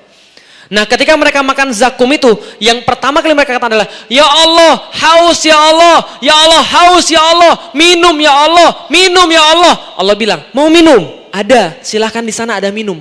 Mereka lari ke tempat minum yang ditunjuk. Ternyata yang mereka dapatkan adalah apa? 2 jenis minuman yang bisa mereka pilih. 1, tembaga mendidih. 2, nanah mendidih. Tapi apa yang Allah katakan? Kita mungkin merasa jijik di sini. Tapi yang Allah sampaikan di dalam Al-Quran, Allah katakan, fasyaribuna syurbal hin. Mereka minum seperti unta yang sedang kehausan. Minum terus, minum terus. Ketika mereka sudah minum, apa yang mereka bilang? Ya Allah, mendingan makan zakum tadi ya Allah daripada minum ini ya Allah. Mereka balik lagi ke tempat zakum. Begitu makan zakum lagi, mereka bilang, ya Allah, mau minum lagi di sana ya Allah, mau minum lagi ya Allah. Yatufuna bainaha wa bainaha mimin an. Mereka tawaf, minum makan, tapi zakum dengan kemudian nanah tadi. Ini Allah sampaikan dalam Al-Quran. Kenapa? Karena Allah pengen ngasih tahu, Allah punya metode keadilan sendiri. Bagi orang-orang yang gak mau tobat setelah perbuatan dia, innahum kanu la yarjuna hisaba. Mereka kira gak ada hisab, mereka kira gak ada perhitungan pada mereka. Ayasbikuna, begitu saja mereka kemudian lewat daripada kejaran Allah. Sa'a yahkumun, gak bakal begitu. Anda perhatikan orang-orang yang kemarin berbuat salah terhadap Allah, melawan Allah, merasa kemudian lebih tinggi daripada Allah, mereka dapat bagiannya masing-masing. Maka kalian semua yang kemudian menyulitkan orang-orang muslim, yang kemudian berlaku salah kepada kemudian orang-orang muslim, menzolimi agama Allah, siap-siap dapat yang seperti itu.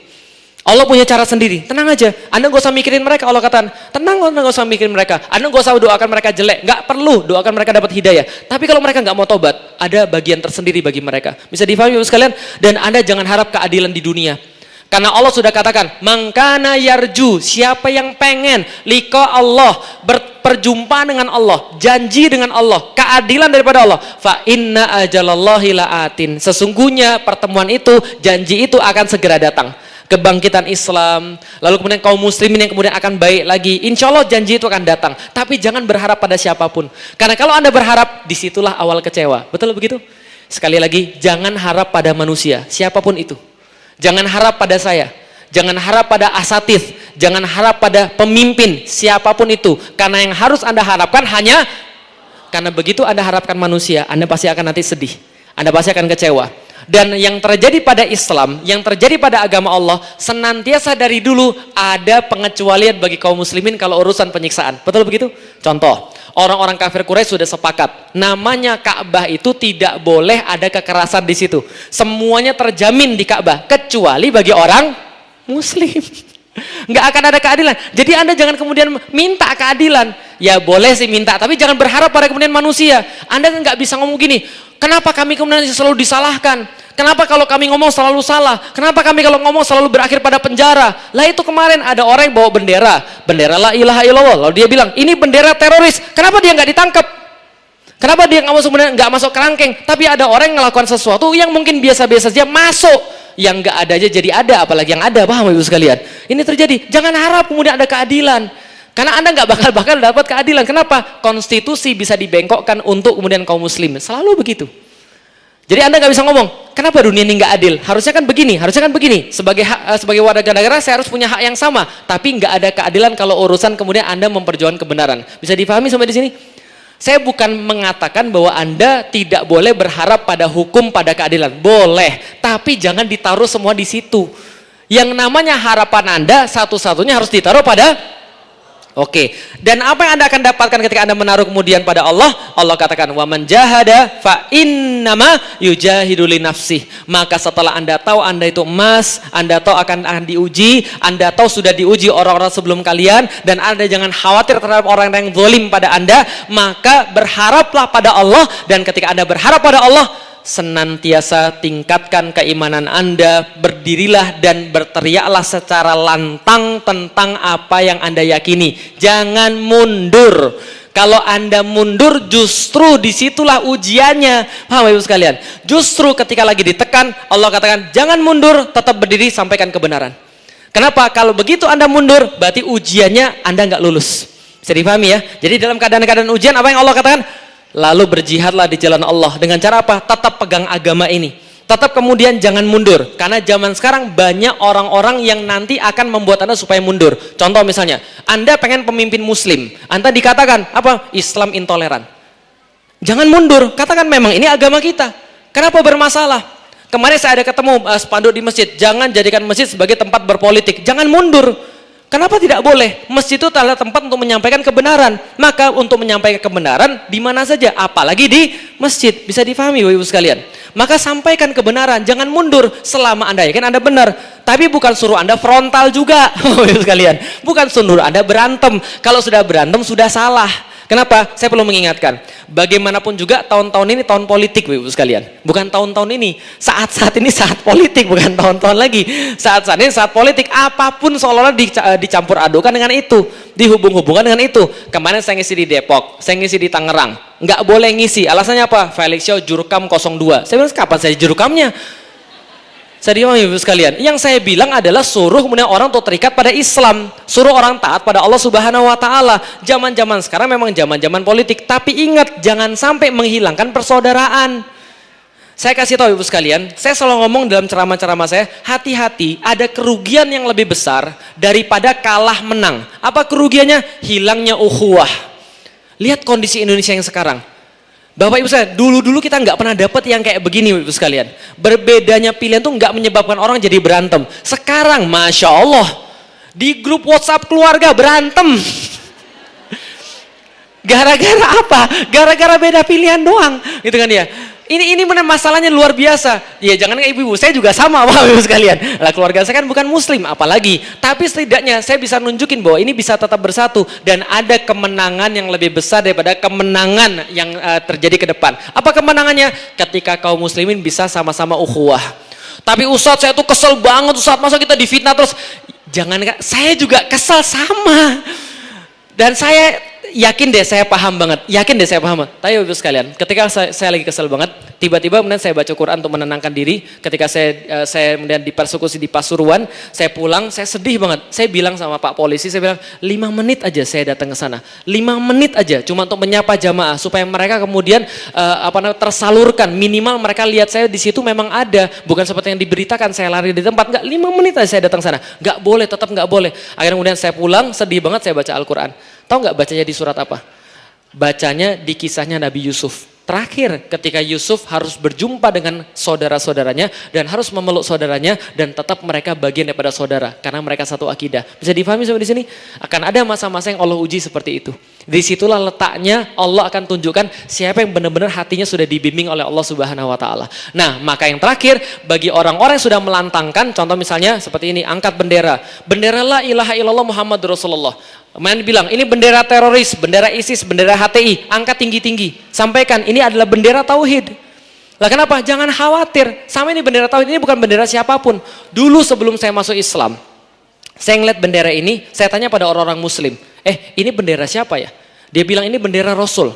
Apa sih tulisan di bawah di dalamnya? Saya kan nggak bisa baca. Dia bilang, la ilaha illallah Muhammadur Rasulullah. Saya bilang, ini apa? Syahadat kami. Dia kasih tahu artinya, saya spontan bilang begini, kalau saya pegang bendera ini, saya nggak bakal takut mati.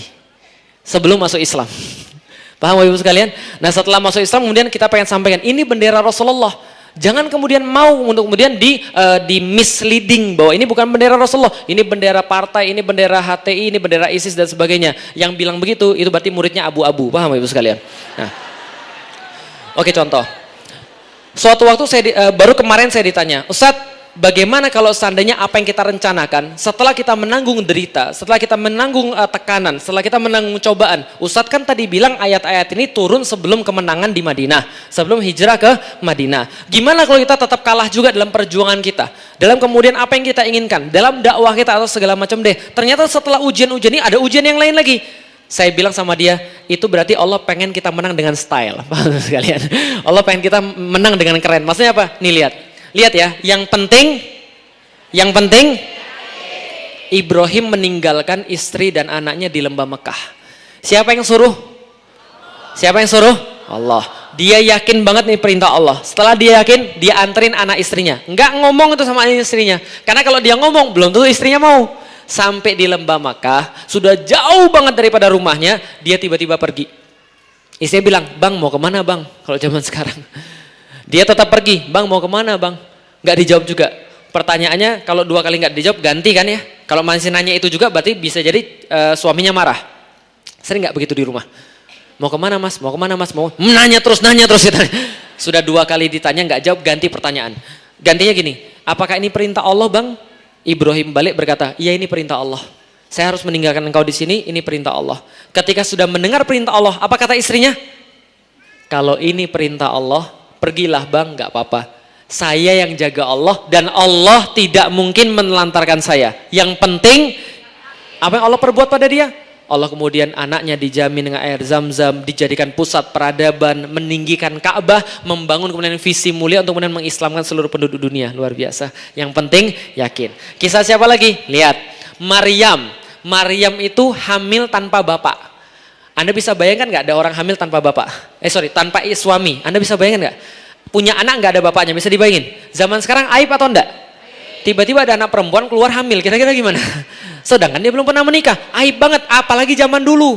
Zaman dulu tuh mengerikan luar biasa. Tiba-tiba Maryam ini dapat wahyu, hamil, nggak ada suaminya. Dia langsung mengasingkan diri dia, pergi daripada keluarganya supaya keluarganya nggak diomongin sama orang. Di tengah-tengah padang pasir, dia mau melahirkan. Apa kata dia? Ya laitani mittu qabla hadza wa kuntu nasyam mangsia. Ya Allah, aku lebih baik mati saja ya Allah. Sakit banget ya Allah. Gak ada yang memperhatikan saya. Lebih baik saya mati dan dilupakan. Udah gitu aja ya Allah, selesai. Apa kata Allah? Wa uzi ilaiki bijiz'in nakhlah. Tenang, kami sudah menyiapkan yang benar-benar buat kamu. Goyanglah pohon kurma yang ada di sebelahmu. Karena dia lagi senderan di pohon kurma. Suruh goyang pohon kurma. Apakah kemudian Maryam bilang, ya Allah ya Rabbi, orang lagi sakit ini suruh goyang pohon kurma. Yang benar aja kali. Solusi konkret gitu loh. Apakah Maryam bilang begitu? Yang penting wa huzzi ilaiki bijid'in nakhlah, maka dia goyang kemudian pohon kurma. Kemudian turun rutoban janiyah. Lalu kemudian turun pohon kurma yang masuk akal enggak? Pernah lihat pohon kurma? Kalau enggak pernah lihat pohon kurma, lihat aja kelapa tuh. Nah, goyang pohon kelapa, mungkin ya itu buahnya jatuh ke bawah? Ya enggak mungkin. Tapi ini Allah yang nyuruh. Kalau Allah yang nyuruh, yang penting oke, ada kisah yang lain lagi. Ini kemudian kisahnya kemudian Musa. Ini sangat berkoalisi dengan sekarang. Musa, Bapak Ibu sekalian, siapa Musa, ada yang tahu? Siapa Musa? Nabi Musa. Nabi Musa itu anaknya siapa? Ya anaknya bapak dan ibunya, Ustaz. Ya saya juga tahu. Bani Israel, paham Bapak Ibu sekalian? Dan Musa itu lahir ketika masa-masa Firaun sedang memberikan keputusan Firaun. Bisa dipahami Bapak Ibu sekalian? Apa keputusan Firaun? Firaun didatangi oleh peramal, peramalnya bilang, akan ada anak daripada Bani Israel yang akan menggantikan kamu sebagai raja Mesir dan dia lahir tahun-tahun ini. Maka kemudian Firaun mengatakan pada seluruh tentara-tentaranya, tolong temukan anak-anak laki-laki yang lahir di tahun-tahun ini, bunuh mati semuanya. Tahu maksudnya? Nah ini ada anak, ibunya dapat kemudian perintah daripada Allah, anak ini dihanyutkan di sungai. Anak ini dihanyutkan di sungai, belum sempat dikasih nama. Maka kemudian sampailah ke dapurnya Fir'aun. Diambil sama istrinya, makanya dikasih nama Musa. Musa itu adalah nama yang sangat umum untuk orang-orang untuk orang-orang Mesir. Contoh pernah dengar Tutmose? Pernah? Tutmose itu raja Fir'aun. Namanya Tutmose, ada satu. Moses itu juga sama, Musa. Maka Musa itu adalah anaknya Bani Israel, diambil sama kemudian istrinya Fir'aun, lalu kemudian untuk dibesarkan di istananya. Kok Fir'aunnya mau? Ya itulah tanda bahwa Fir'aun itu takut istri, paham Ibu sekalian? Jadi Anda nggak usah kecil hati ya, gitu ya. Fir'aun aja takut sama istri, Ibu sekalian. Jadi kira-kira begini, lu kenapa kamu ngambil Bani Israel? Ini kan anak Bani Israel, bukan anak Mesir. Iya bang, nggak apa-apa bang, kita pelihara aja bang. Nggak boleh, pokoknya harus dibunuh. Jangan bang, kita pelihara aja. Ya sudah nggak apa-apa. Takut istri, paham Ibu sekalian. Nah, setelah kemudian dibesarkan di istananya Fir'aun, dia dianggap sebagai salah satu bangsawan keluarga Fir'aun. Suatu waktu ketika dia lagi melerai orang yang lagi berantem, ada orang Mesir sama orang Yahudi berantem nih, dilerai. Jangan berantem bro, mati itu orang Yahudi Mesir, paham Ibu sekalian. Cuma dilerai doang, mati saking kuatnya. Jadilah dia buron. Ketika dia jadi buron, dia lari ke Madian, lalu kemudian dapat wahyu di situ. Apa wahyunya? Allah perintahkan pada Musa, Musa pergi ke tempat Firaun, sampaikan dua hal pada dia. Satu, sampaikan risalah saya pada dia. Yang kedua, sampaikan bahwa kamu minta Bani Israel untuk pergi bersama kamu. Kira-kira gini, kalau pas itu terjadi, terus Firaun bilang, mangga silakan pergi sama Bani Israel. Itu kira-kira kisahnya jadi herois atau tidak? Kisahnya jadi keren atau tidak? Ingat ya, kalau Allah menunda kemenangan, berarti Allah pengen kita menang dengan cara yang lebih gaya. Wah, Bapak sekalian. Nah, tapi ketika ngomong begitu, apa kata Firaun? Firaun nggak menanggapi apa yang Musa sampaikan. Materi debatnya adalah saya bawa risalah, yang kedua Bani Israel mau saya bawa. Jelas maksudnya? Tapi apa kata Firaun? Firaun bilang, Musa, kamu itu anak ingusan, tahu nggak? Kamu tuh dibesarkan di dapur saya, makan makanan saya. Berani-beraninya kamu berkata begitu sama saya. Jelas maksud saya? Yang diejek orangnya. Jelas maksud saya? Jadi hati-hati, kalau Anda berjumpa dengan orang yang diejek adalah Anda nggak usah tersinggung. Lah kenapa? Berarti orang itu tidak punya lagi materi debat. Bisa dipahami Ibu sekalian? Ketika nggak berhasil mengejek, yang kedua yang dilakukan oleh Firaun adalah Firaun bilang pada Musa, Musa, berhenti kamu ngomong. Kalau kamu nggak berhenti ngomong, kamu tahu nggak? Di sini kamu masih buronan. Di sini kamu masih buronan. Kamu punya catatan kriminal di sini. Kalau kamu ngomong lagi, penjara siap untuk menantimu. Baca di dalam surat Syu'ara. Yang pertama, ngejek Musa. Yang kedua, menakut-nakuti Musa dengan kurungan, dengan kemudian penjara. Ketika sudah dua ini nggak berhasil, Musa menyampaikan tetap risalahnya, dan kemudian Firaun kalah telak dalam kemudian itu. Seluruh orang-orang yang ada di situ memperhatikan Musa, dan kemudian Firaun bilang, kenapa kalian malah tertarik dengan Musa? Kenapa kalian malah memperhatikan risalahnya Musa? Yang raja ini saya, bukan Musa. Yang ketiga, yang kemudian dilakukan oleh Firaun kepada Musa adalah Firaun mengatakan, hati-hati kalian semua, Musa akan mengeluarkan kalian dari negeri kalian. Paham maksudnya? Dia memprovokasi, hati-hati Musa adalah bahaya bagi negeri ini. Hati-hati Musa akan mensuryahkan Indonesia. Kira-kira begitulah kalau zaman sekarang. Musa anti NKRI, Musa anti Pancasila. Bisa dipahami Ibu sekalian? Soalnya ini negara punya dia sendiri. Bisa dipahami Ibu sekalian? Ini yang terjadi. Yang ketiga, maka sama selama-lamanya. Kalau nggak berhasil ngejek, nggak berhasil menakut-nakuti yang mendakwah, yang berdakwah. Yang ketiga, nakut-nakutin orang-orang yang didakwai supaya menjauhi orang-orang yang berdakwah. Bisa dipahami Ibu sekalian? Tapi yang terjadi adalah Musa tetap membawa Bani Israel malam-malam hari, pagi harinya udah kekejar, di depannya lautan, di belakangnya tentaranya Firaun. Ngeri nggak nih? Ngeri nggak? Situasi gimana ini kira-kira ini? Situasi deg-degan kan kita nih ya. Nah kalau tadi mangga silahkan, ini Bani Israel silahkan di bawah, itu kan nggak seru kan ya? Ini seru banget nih. Di depan kemudian lautan, di belakang kemudian tentara. Sempet-sempetnya Yahudi pada ngece, paham ibu sekalian? Wah Musa bohong, itu di depan laut, di belakang tentara, matilah kita sekarang. Mana Tuhanmu Musa? Apa kata Musa? Kalla inna ma'ya rabbi sayahdin. Yang penting yakin, enggak bakal kesusul. Kenapa? Tuhanku bersama aku dan dia akan menunjuki aku. Kenapa dia ngomongnya Tuhanku bersama aku? Kalau Rasulullah Muhammad bilangnya Tuhan bersama kita. Kalau ini Tuhanku bersama aku. Kenapa Musa Tuhanku bersama aku? Lagi kesel sama Bani Israel, Bapak sekalian. Lagi kesel sama yang ngece-ngece tadi gitu kan ya. Enggak, Tuhanku enggak bersama kamu, tapi bersama aku gitu kan ya. Tuhanku akan menunjuki aku. Ternyata apa yang Allah katakan? Allah katakan begini. Oke, Musa, pukulkan tongkatmu. Pukulkan tongkatmu. Tongkatnya Musa pas dipukulin pertama kali jadinya apa? Ular. Apakah Musanya mikir, "Ya Allah, ini di depan lautan ya Allah. Masa kalau saya pukul tongkat jadi ularnya Orochimaru itu kan bisa kemudian mulai lautan." Kan nggak mungkin gitu kan ya.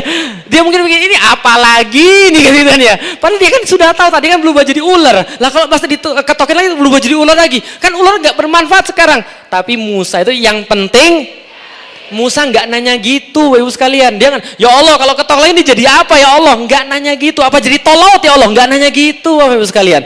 Tapi Musa cuma mengetokkannya tongkatnya. Apa yang terjadi? Terbelahlah lautan. Paham ya? Musa nggak banyak tanya sama Allah. Musa yang penting yakin, asal yakin yang nyuruh adalah Allah. Terbelah lautan, dia jalan dengan santai, dengan selamat. Pas Firaun lewat, dihempaskan lautan tadi. Yang penting, oke, hadiahnya apa kalau yakin? Hadiahnya apa kalau kita yakin bahwa perintah Allah itu memang begitu, lantas kita mau terikat pada perintah Allah, kita tetap taat pada kondisi-kondisi tekanan, kita tetap baik di saat orang-orang menzolimi kita tetap kemudian waras di saat orang-orang kemudian jadi gila. Apa kemudian hadiah Allah bagi kita?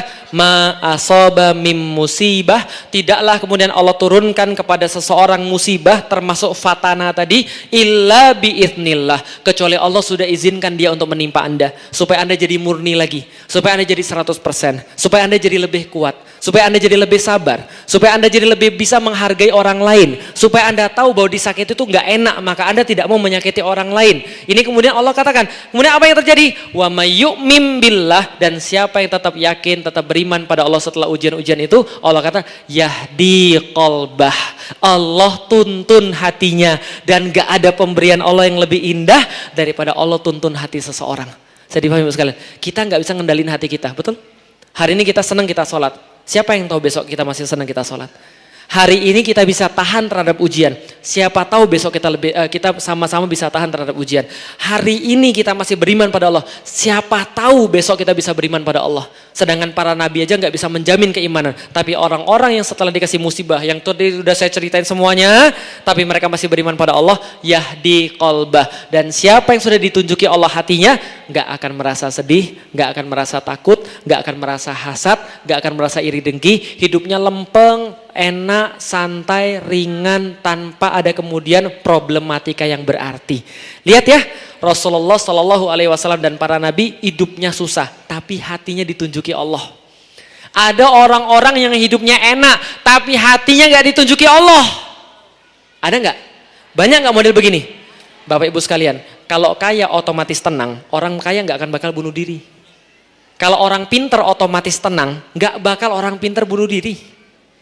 Kalau punya jabatan otomatis bahagia, gak bakal Fir'aun itu kemudian mati di dalam lautan. Namrud digigit nyamuk mati, wah ibu sekalian, gak bakal. Tapi Allah pengen kasih tahu, sesungguhnya Islam itu adalah agama yang diturunkan. Ketika turun agama ini, Anda bisa ngatur bagaimana Anda bereaksi terhadap sesuatu. Dan reaksi yang paling bagus adalah kalau Allah sudah menunjuki hati Anda. Maka Anda jadi orang yang gak mudah marah. Anda jadi orang yang gak mudah provokatif. Anda jadi orang yang gak mudah gumun kalau bahasa Jawanya. Gak mudah kagetan. Senantiasa berada di jalan Allah Subhanahu wa Ta'ala. Itulah kemudian temanya, yang penting yakin. Insya Allah halangannya minggir sendiri. Paham ibu sekalian? Oke, kalau ada pertanyaan boleh silahkan. Ada pertanyaan? Boleh. Panitia boleh silahkan diatur. Boleh ya. Silahkan. Panitia yang milih aja biar adil. Baik. Ini ada juga nih Ustadz sebelumnya. Ada titipan pertanyaan dari Baik. secari kertas ini nggak apa-apa? Nggak apa-apa silahkan. Ahlan. Sebutkan dulu ya Moms ya. Assalamualaikum Ustaz. Waalaikumsalam warahmatullahi wabarakatuh. Saya mau tanya, bagaimana hukumnya jika tidak melaksanakan sholat karena sakit atau makan obat? Soalnya saya didiagnosis bipolar dan harus makan obat. Sedangkan obat yang saya konsumsi suka bikin ngantuk, bahkan suka susah untuk bangun tidur. Sehingga saya kadang jadinya nggak sholat nih. Baik. Soalnya kalau nggak makan obat mood saya tidak stabil. Baik. Penyakit yang saya idap sama seperti salah satu penyakit artis begitu. Baik. Ya silakan Ustadz. Baik, Allah Subhanahu wa taala berkata dalam Al-Qur'an, alladzina yadhkurunallaha qiyaman wa qu'udan wa ala junubihim. Jadi artinya adalah orang-orang itu wajib untuk mengingat Allah baik dalam keadaan berdiri, duduk ataupun berbaring. Jadi contoh begini misalnya, saya pernah dalam keadaan seperti itu. Jadi pas baru masuk Islam disunat dikasih antibiotik, pas lagi disunat itu, setelah disunat belum kemudian selesai sunatannya itu kering, dapat penyakit cacar. Kebayang nggak? Nah itulah ujian orang beriman, fatana itu begitu maksudnya. Ya Allah, itu sudah kayak apa ya? Dunia sama yang asli sama kenyataan sama mimpi itu udah kayak nyampur jadi satu. Kadang-kadang gini, sholat ya. Kan kalau nggak bisa berdiri kan duduk. Kalau nggak bisa duduk kan baring. Saya baring sholat, Allahu Akbar, baling. Arahnya kan ke kiblat misalnya baring. Tiba-tiba di tengah-tengah sholat tidur. Terus pas bangun, saya kayaknya baru rokat keberapa tadi gitu. Paham gak ibu sekalian? Tapi intinya adalah yang Allah perlukan adalah usaha paling maksimal Anda. Kalau Anda ketiduran pas lagi habis makan obat, usahakan sholat sebelum kemudian tidur. Kalau nggak bisa berdiri, duduk. Kalau nggak bisa duduk, berbaring. Kalau berbaring kemudian ketiduran juga pas kayak saya, nggak apa-apa. Pas sudah bangun, sholat lagi. Kalau misalnya nggak bisa wudhu, tayamum. Gitu kan? Nggak bisa tayamum, mati aja lah pasti bisa. Kalau nggak bisa tayamum, ditayamumin. Karena ada teman saya nggak bisa gerak, kita yang tayamumin dia sehingga dia tetap bisa sholat. Nggak bisa kemudian sholat dengan kemudian gerakan, pakai kemudian kedipan mata. Nggak bisa dengan kedipan mata, ingat aja kemudian pakai kepala, insya Allah bisa. Kenapa? Sholat itu wajib. Andai kan ketiduran, tiba-tiba sudah lewat waktu sholatnya, tetap dilakukan sholatnya. Namanya sholat qadha. Seperti contoh misalnya ibu-ibu bangun pagi jam 8 misalnya, bangun pagi jam 8 itu kan. Taruhlah saking capeknya bangun pagi jam 8, tetap sholat subuh atau tidak? Tetap sholat subuh, karena kejadian Rasul juga pernah begitu. Rasulullah Shallallahu Alaihi Wasallam itu pernah ketika ba'da perang capek banget. Rasul bilang, siapa yang mau jaga malam, bangunin kita pas subuh. Bilal bilang, saya ya Rasulullah. Bilal jagain orang tidur, mereka tidurnya menjelang subuh nih. Bilal jaga orang tidur, senderan di kuda. Bilal ketiduran juga. Ketika bangun ke Rasulullah kemudian berkata dalam hadis, sahabat berkata dalam hadisnya, pipinya Rasul karena sengatan panas kebangun. Berarti sudah ada matahari kan ya, kebangun. Rasul kemudian membangunkan para sahabat yang lain, cari air, wudhu, sholat jamaah. Jelas ya, jadi tetap harus kalau sholat ini nggak boleh ditinggalkan dengan alasan apapun. Kecuali gila, pingsan dan seterusnya. Itu pun tetap harus kemudian diganti kalau pingsan. Kalau perempuan lagi haid diganti nggak? Ya nggak usah kalau perempuan, itu kan sudah ada dalilnya gitu ya. Tapi kalau misalnya pingsan, kemudian sakit dan segala macamnya, diganti sholatnya. Seperti itu. Termasuk tadi kalau misalnya harus mengkonsumsi obat nggak ada masalah. Yang penting tetap lakukan ketika ingat sholatnya itu. Wallahu a'lam bishawab. Ada yang lain silakan. Baik, terima kasih banyak Ustadz. Jazakallah. Dan kita lempar ke floor sepertinya ya. Boleh. Baik, dari yang di ujung dulu deh, Mom berhijab abu. Saya menghampiri dulu ya, Mom silakan perkenalkan dulu namanya. Nama saya Heni. Ya. Assalamualaikum warahmatullahi wabarakatuh. Waalaikumsalam warahmatullahi wabarakatuh. Pak Ustadz, tadi kan katanya dari awal itu hidayah itu tidak bisa dihadiahkan dari Rasul ke pamannya, dari Pak Ustadz ke papahnya. Lalu apakah ada kisi-kisi atau ciri-ciri gimana sih tanda-tanda orang yang akan mendapat hidayah? Terima kasih. Assalamualaikum warahmatullahi wabarakatuh. Waalaikumsalam warahmatullahi wabarakatuh. Sangat menarik sekali bagaimana kisi-kisi supaya orang mendapatkan hidayah. Kan katanya tadi hidayah kan nggak bisa ditransfer. Hidayah kan murni pemberian Allah. Tapi bukan berarti kita tidak mengusahakan. Tetap kita mengusahakan. Gimana kisi-kisinya gini ceritanya. Allah mengatakan di dalam Al-Quran sendiri namanya hidayah itu ada 3. Ada berapa? 3. Satu namanya hidayah khalqi atau hidayah yang datang bersama dengan penciptaan. Contoh, akal manusia. Masih bisa bedain benar dan salah, masih bisa bedain yang mana yang baik dan yang buruk, itu akal manusia. Akal manusia dikasih kemampuan Allah untuk berpikir. Maka itu hidayah yang pertama. Kalau orang nggak punya akal lagi, nggak wajib beriman. Bisa dipahami maksudnya? Contoh misalnya, yang nggak punya akal, kucing wajib beriman nggak? Enggak, berarti hidayah yang pertama adalah apa? Akal. Apa dalilnya di dalam Al-Quran? Wahadainahu najdain. Kami tunjukkan hidayah pada mereka untuk memilih di antara dua jalan. Ada jalan yang baik dan ada jalan yang buruk. Itu jelas yang pertama. Yang kedua, hidayah itu irsyad wal bayan. Hidayah yang turun bersama dengan Al-Quran dan As-Sunnah. Turun bersama Al-Quran, turun bersama Rasulullah. Ini yang kedua. Apa kemudian dalilnya? Huwallazi arsala rasulahu bil huda. Dengan hidayah wadinil haq dan agama yang benar. Itu hidayah yang kedua. Hidayah yang ketiga yang kita minta tiap hari pada Allah. Ihdinas siratal mustaqim. Ya Allah, hidayahkan kami jalan yang lurus. Gimana teorinya? Teorinya adalah manusia punya akal. Kenalkan sama Al-Quran dan As-Sunnah. Setelah kenal Al-Quran dan As-Sunnah, Allah akan kasih taufik atau persetujuan, ACC daripada Allah. Pertanyaannya, gimana kalau pada manusia biasa? Saya sudah pernah buat video judulnya Alasan Felix Yao Masuk Islam. Lihat aja di YouTube saya bagaimana caranya memperkenalkan Islam pada orang. Yang jelas kalau Anda mau mulai berdakwah sama orang, pahami baik-baik dakwah itu intinya adalah cinta. Maka Anda nggak bisa berdakwah sama orang kalau Anda nggak mencintai orang. Anda benci sama orang, dia nggak akan dapat sesuatu pada Anda.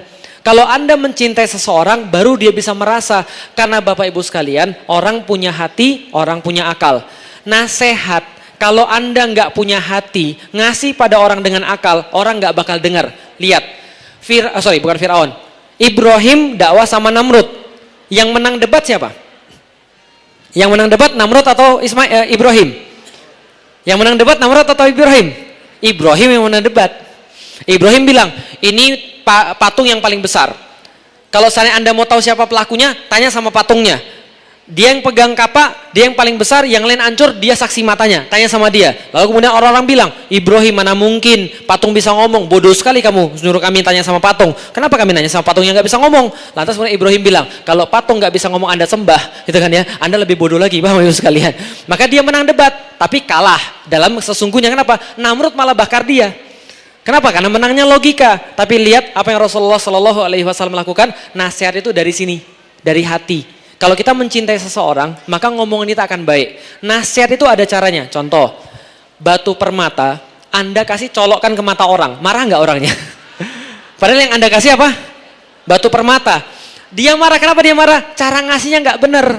Batunya benar, tapi cara ngasihnya nggak benar. Qurannya benar, tapi disampaikan caranya nggak enak. Paham ya sekalian? Gak kerudungan ya? Ya Allah ya Robbi, satu rambut itu bapakmu, ibumu, anakmu, saudara laki-laki semua ditanya dan semua masuk neraka, nanti sana kemudian dibakar selama-lamanya. Widih, gak akan mau lagi di dalam pengajian, paham ya sekalian? Ada caranya. Orang kalau kasih batu bata, dibungkus pakai kado, dikasih pita, dikasih dengan senyuman, seneng gak kira-kira? Padahal cuma batu bata. Artinya apa? Cara menyampaikan Islam, kecuali dengan benar harus dengan cara yang baik. Itulah kemudian cara menyampaikan pada orang-orang non-muslim juga sama. Saya disampaikan Islam, disampaikan dengan cara yang benar. Tapi orang-orang yang menarik. Sampai sekarang saya bilang begini, kalau saya ngelihat orang muslim saja, saya nggak bakal masuk Islam. Untungnya yang saya lihat adalah Islamnya, kebaikan, kebenarannya. Dan yang nyampein pada saya dengan cara yang baik. Siapa yang menyampaikan Islam pada saya? Ustadz Fatih Karim. Gimana caranya? Pas pertama kita diskusi, saya dikasih makan dulu, dikasih makan pecel lele. Padahal saya tahu dia waktu itu sangat sulit sekali karena dia sama-sama mahasiswa. Dia sulit, tapi dia mau belikan saya makanan, kita makan bareng. Setelah kita makan bareng, kita baru ngobrol. Apa yang diobrolkan? Cari di dalam YouTube-nya itu materinya. Ngomongnya dari mana dulu, sampaikan dulu. Tapi yang penting adalah ada interaksi dulu sama dia. Bisa dipahami Bapak sekalian? Menangkan dulu hatinya, baru logikanya. Jangan kemudian logikanya dulu baru hatinya. Kalau logikanya kita menangkan, dia akan nolak kita karena hatinya kita nggak menangkan. Wallahualam bishawab. Silakan. Iya baik, dan kalau lihat YouTube-nya itu perjalanannya panjang sampai subuh ya Ustaz ya? Iya ya. Masya Allah, betul. Subhanallah. Baik, Alhamdulillah. Dan untuk kaum Iwan sabar ya, kita kasih kesempatan dulu buat kaum Ahwat tadi dari sebelah sini, sekarang silakan untuk satu sebelah sini. Dari Mom, siapa Mom? Oh gitu. Boleh mungkin Mom agak berdiri sebentar? Iya, saya menghampiri deh biar cepat ya. Silakan. Assalamualaikum warahmatullahi wabarakatuh. Waalaikumsalam warahmatullahi wabarakatuh. Pak Ustadz, saya mau bertanya bagaimana caranya meyakinkan suami saya agar bisa mau mengantar saya menemani ibadah haji. Ya. Dan Baik. kalau misalnya ada doa, saya mau minta doanya. Baik. Wassalamualaikum warahmatullahi wabarakatuh. Waalaikumsalam warahmatullahi wabarakatuh. Ya, jadi tentang suami dan saya yakin di sini pasti banyak orang-orang yang sama. Karena kita tahulah kondisi kita itu adalah sekarang perempuan lebih banyak hijrah daripada yang laki-laki.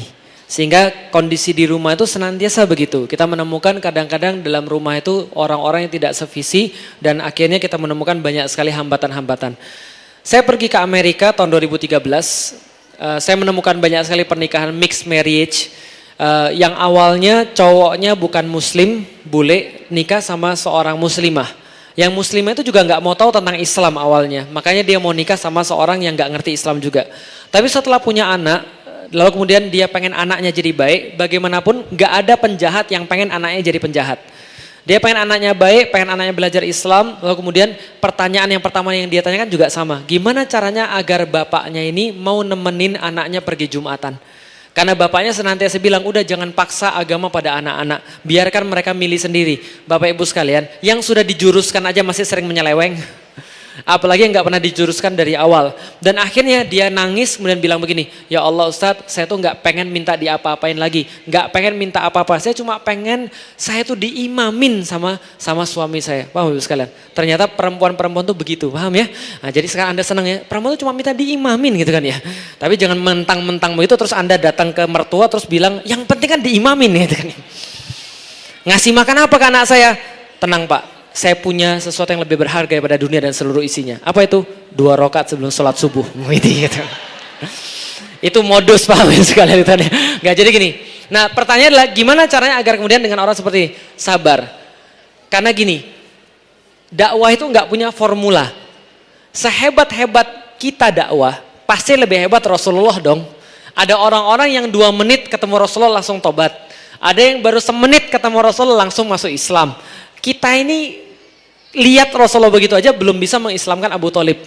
Kita nggak punya formula, tapi ada cara yang bisa kita usahakan. Mudah-mudahan dapat hidayah. Gimana caranya? Mudah-mudahan dapat kebaikan. Pertama, sabar. Yang kedua, layani dulu suaminya. Artinya suami itu keras. Kalau seandainya dikerasin juga, nggak bakal mempan. Perempuan itu punya sesuatu yang bisa melunakkan hati laki-laki. Makanya Fir'aun aja takut sama istrinya. Nah tapi istrinya harus memenuhi dulu segala-galanya pada dia sehingga bisa diajak ngobrol, cari waktu yang paling enak, cari waktu yang kemudian paling bagus, gimana caranya untuk ngomong ini sama dia. Nah itu kemudian lunakkan hatinya, itu yang pertama. Yang kedua, kalau nggak bisa pakai mulut sendiri, pakai mulut orang lain. Pi atau Pah, ini ada ceramahnya Ustadz Somad, keren banget, lucu banget loh, luar biasa. Kasih lihat Ustadz Somad, enggak nih lucu terus, ini Adi Hidayat. Ini nggak lucu tapi serius, tapi kadang-kadang lucu, tapi hebat juga. Oh nggak mau terlalu serius, Felix Show, apalagi Felix nggak mau. Ustadz Hanan, kan ya. Gimana nih kalau Ustadz Hanan? Oke, siapa tahu ada masuknya. Jadi pakai mulut orang lain. Artinya kalau misalnya zaman sekarang kan YouTube banyak, kasih potongan-potongan. Insya Allah namanya manusia itu sedikit-sedikit bisa berubah. Makanya tidak ada satupun cara kecuali memang istrinya memang berusaha untuk itu. Dan itu perlu waktu lama. Teman saya kemarin bikin buku, nikah tahun 2005. Lalu tahun 2017 bikin buku, judulnya apa? Istrinya ngasih judulnya 13 tahun menanti diimami. Benar kan? Cewek itu cuma mau diimami aja. Ini orang lain lagi. 13 tahun menanti diimami. Kenapa? Karena dari awal nikah suaminya nggak pernah mengimami dia. 2017 sempat mau cerai, tapi dua-duanya hijrah, alhamdulillah. Yang laki-laki nemuin saya langsung agak nangis berkaca-kaca. Ustadz, mohon maafin saya Ustadz ya. Ada apa? Dulu saya tuh bersalah sama Ustadz. Dulu zamannya Twitter saya sering ngebully Ustadz di Twitter. Saya aja nggak ingat, paham ibu sekalian. Nah akhirnya karena dua-duanya hijrah, sekarang dua-duanya kemudian berada di jalan Allah insya Allah. Ini kemudian ada juga Allah tunjukkan jalannya. Perlu waktu yang lama bisa jadi. Yang berikutnya, doa apa? Kalau saya secara pribadi lebih mengambil kepada hadisnya, bukan hadis, asarnya Umar bin Khattab. Umar bin Khattab bilang begini, saya kalau tahu doa saya mau dikabulin oleh Allah, itu berarti saya dibukakan lidah saya untuk berkata-kata kepada Allah. Jadi gini, mindsetnya tolong diganti. Jadi gini ceritanya, bukan kita doa, lantas kita kemudian minta ya Allah kabulkan ya Allah. Bukan, tapi gini, kalau kita sudah bisa doa kepada Allah, sudah benar-benar sungguh-sungguh kepada Allah, berarti Allah pengen kita doa. Jadi gini loh, kira-kira Allah bilang begini, Saya tuh pengen ngabulin doamu, ayo doa dong, ayo doa dong. Maka kita dibukakan lisan kita, dimudahkan lidah kita untuk benar-benar berdoa pada Allah. Jadi bukan lafaznya, tapi hati kita ini benar-benar mean it atau tidak, benar-benar mau atau tidak. Kalau benar-benar mau, itulah Umar bin Khattab katakan, saya tahu kapan doa saya dikabulkan oleh Allah ketika hati saya benar-benar menginginkan itu. Bisa dipahami sekalian? Jangan bosan, benar-benar doakan. Benar-benar kemudian layani layani dengan ikhlas. Insya Allah mudah-mudahan mau pergi haji. Banyak orang mau pergi haji tapi nggak dapat giliran. Tapi insya Allah Allah bisa bukakan dengan berbagai cara. Ketika terakhir saya umroh saya bilang, namanya umroh dan haji itu undangan Allah. Berarti yang buka siapa? Allah. Berarti kalau Anda sudah punya keinginan untuk umroh, berarti Allah sudah ngundang Anda. Mengenai apapun biaya dan sebagainya, tenang. Yang ngundang itu nanti yang bayarin trip pulang perginya insya Allah. Tapi kalau belum ada yang terpanggil, gak ada masalah. Sabar dulu, pokoknya niatkan pada Allah. Tadi sudah saya kasih tahu kuncinya. Satu, doanya yang benar-benar, artinya benar-benar hati kita menginginkan, lafaz apa saja Allah dengar. Allah sudah sampaikan itu di dalam Al-Quran. Yang kedua kemudian pakai kemudian lidah orang lain, kasih video-video, referensi-referensi, karena orang baru berubah referensinya kalau penelitian marketing setelah 19 kali dengar. Berapa kali dengar? 19 kali. Contoh, ada orang belum kerudungan, mau kerudung ini, dia harus dengar banyak tentang kerudung. Hari ini dengan kerudung, besok dengan kerudung, besok dengan kerudung. 19 kali baru dia mikir, kayaknya saya kerudung kok bagus juga.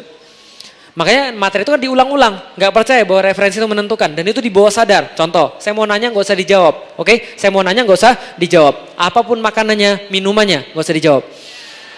Yang kepikir apa maksudnya? Oke, berarti kenapa bisa begitu? Karena ada referensi di sini. Sampaikan, enak ya haji ya, enak ya umroh ya, lihat Baitullah seperti apa. Saya dulu ketika belum masuk Islam nggak ada keinginan ke Baitullah.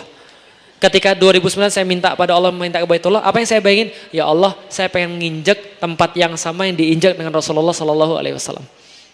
Lalu kemudian saya pengen sholawat di depan Rasulullah SAW. Itu aja yang saya inginkan.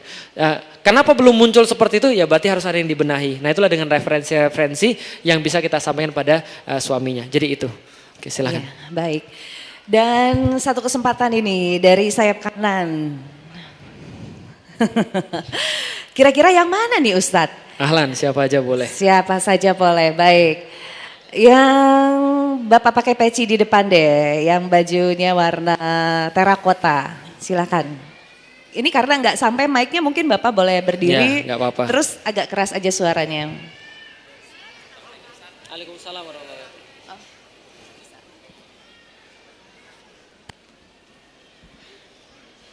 Assalamualaikum Ustaz, nama saya Asef Herianto. Ya. Yang saya mau ingin tanyakan terkait hadis riwayat Muslim Ustaz. Ada yang dikatakan adunya sijudul mu'minina wal janatul kafirin. Kalau nggak salah artinya dunia itu bagaikan penjara bagi orang-orang mukmin dan surganya bagi orang-orang kafir. Mohon penjelasan tentang hadis itu, apakah terkait dengan penjelasan Ustaz tadi? Baik. Terima kasih. Wassalamualaikum warahmatullahi wabarakatuh. Waalaikumsalam warahmatullahi wabarakatuh. Tentang hadis riwayat Muslim yang berbunyi ad-dunya sijnul mu'min wa jannatul kafir. Sesungguhnya dunia ini adalah penjara bagi orang-orang mukmin dan surga bagi orang-orang kafir. Saya pernah menjelaskan itu dalam materi tentang akhirat. Jadi gini ceritanya, ada yang menarik. Suatu waktu ada seorang hakim namanya Ibnu Hajar al-Asqalani. Pernah dengar kata-kata Ibnu Hajar al-Asqalani? Kalau belajar fikih, Bulughul Maram itu yang nulis namanya Ibnu Hajar al-Asqalani. Beliau ini seorang hakim negara pada saat itu, fasilitasnya luar biasa, keretanya kereta yang paling bagus, kalau sekarang nggak forrider polisi lah kira-kira begitu. Nah, dan rumahnya juga bagus karena rumahnya difasilitasi oleh negara. Di tengah jalan dia disetop sama orang Yahudi. Jadi orang Yahudi nyetopin forridernya dia, kemudian bilang begini, berhenti imam, saya mau nanya. Pertanyaannya persis seperti Anda itu. Ini ada hadis yang berbunyi begini, gimana ceritanya? Coba kamu lihat keadaanmu, kamu kemana-mana pakai kereta yang paling bagus, ada pengawalan, di rumah ada makanan, di rumah ada rumah yang bagus, di rumah ada bangunan yang bagus. Sedangkan saya ini katanya kafir, tapi saya tidak punya makanan pada hari ini, hidup saya susah, lantas kemudian semuanya saya nggak teratur di dunia ini, saya nggak punya kereta kuda sebagus kamu. Jadi gimana ceritanya? Berarti Rasulmu salah. Lantas Ibnu Hajar bilang begini, pahami wahai saudaraku, dia bilang bahwa saya memang memiliki seluruh hal yang kamu bilang tadi. Kereta kuda, rumah yang bagus, makanan yang enak, dan seterusnya. Tapi dibandingkan dengan surga yang menanti saya, ini sudah ngeselin. Paham Ibu sekalian? Ini sudah sangat parah, paham Ibu sekalian? Karena kebayangnya adalah surga. Maka ini siksaan bagi dia ketika di dunia. Maka kemudian dia harus menjalani dunia, tapi yang diharap adalah surga. Lalu dia bilang, sedangkan kamu memang sekarang di dunia susah, kamu nggak enak makan, kamu nggak enak tidur, nggak punya kereta kuda, itu masih di dunia. Dibandingkan dengan siksa di neraka yang menunggu engkau, ini sudah kayak surga, paham Ibu sekalian? Maka kemudian setelah itu dia masuk Islam, paham Ibu sekalian? Nah, kenapa bisa begitu? Jadi gini, karena bandingannya dulu apa? Kampung halaman kita di mana? Kampung halaman kita di mana? Surga. Makanya Allah katakan dalam surat Al-Baqarah, awalnya diciptakan manusia Adam itu untuk dikasih teasernya dulu. Ini surga, teasernya. Ini kira-kira sampelnya surga kayak begini. Nanti kamu tugas di dunia dulu ya. Tugas di dunia, nanti balik lagi kampung halamanmu di surga. Maka ini bukan kampung halaman. Maka orang mukmin gak ada yang betah di dunia. Maka orang-orang mukmin gak ada yang mau selama-lamanya di dunia. Dalam hadis yang lain dikisahkan, ada seorang sahabat namanya Hanzalah. Hanzalah ini hitam dan agak gak beruntung, mukanya gak seganteng Anda lah, kira-kira begitu. Dan dia gak nikah-nikah, jomblo lama. Kira-kira kalau zaman sekarang ditanyain kapan kawin, nah kira-kira gitulah. Lah, lantas dia kemudian dijodohkan sama Rasulullah dengan seorang perempuan. Nikah dia, Masya Allah bahagia luar biasa. Malam pertama, pas malam pertama seruan jihad pergi perang Uhud. Lantas dia nggak nunggu-nunggu, langsung dipersiapkan segala macam perlengkapannya, pergi jihad, meninggal di perang Uhud. Ketika di perang Uhud meninggal, lantas ketika Rasul menginspeksi jenazah para sahabat itu, pas mayatnya Hanzalah, beliau bilang gini, coba tanya sama keluarganya Hanzalah, kenapa saya melihat ada yang aneh pada Hanzalah ini? Nah, kenapa? Saya melihat dia itu dimandikan oleh malaikat.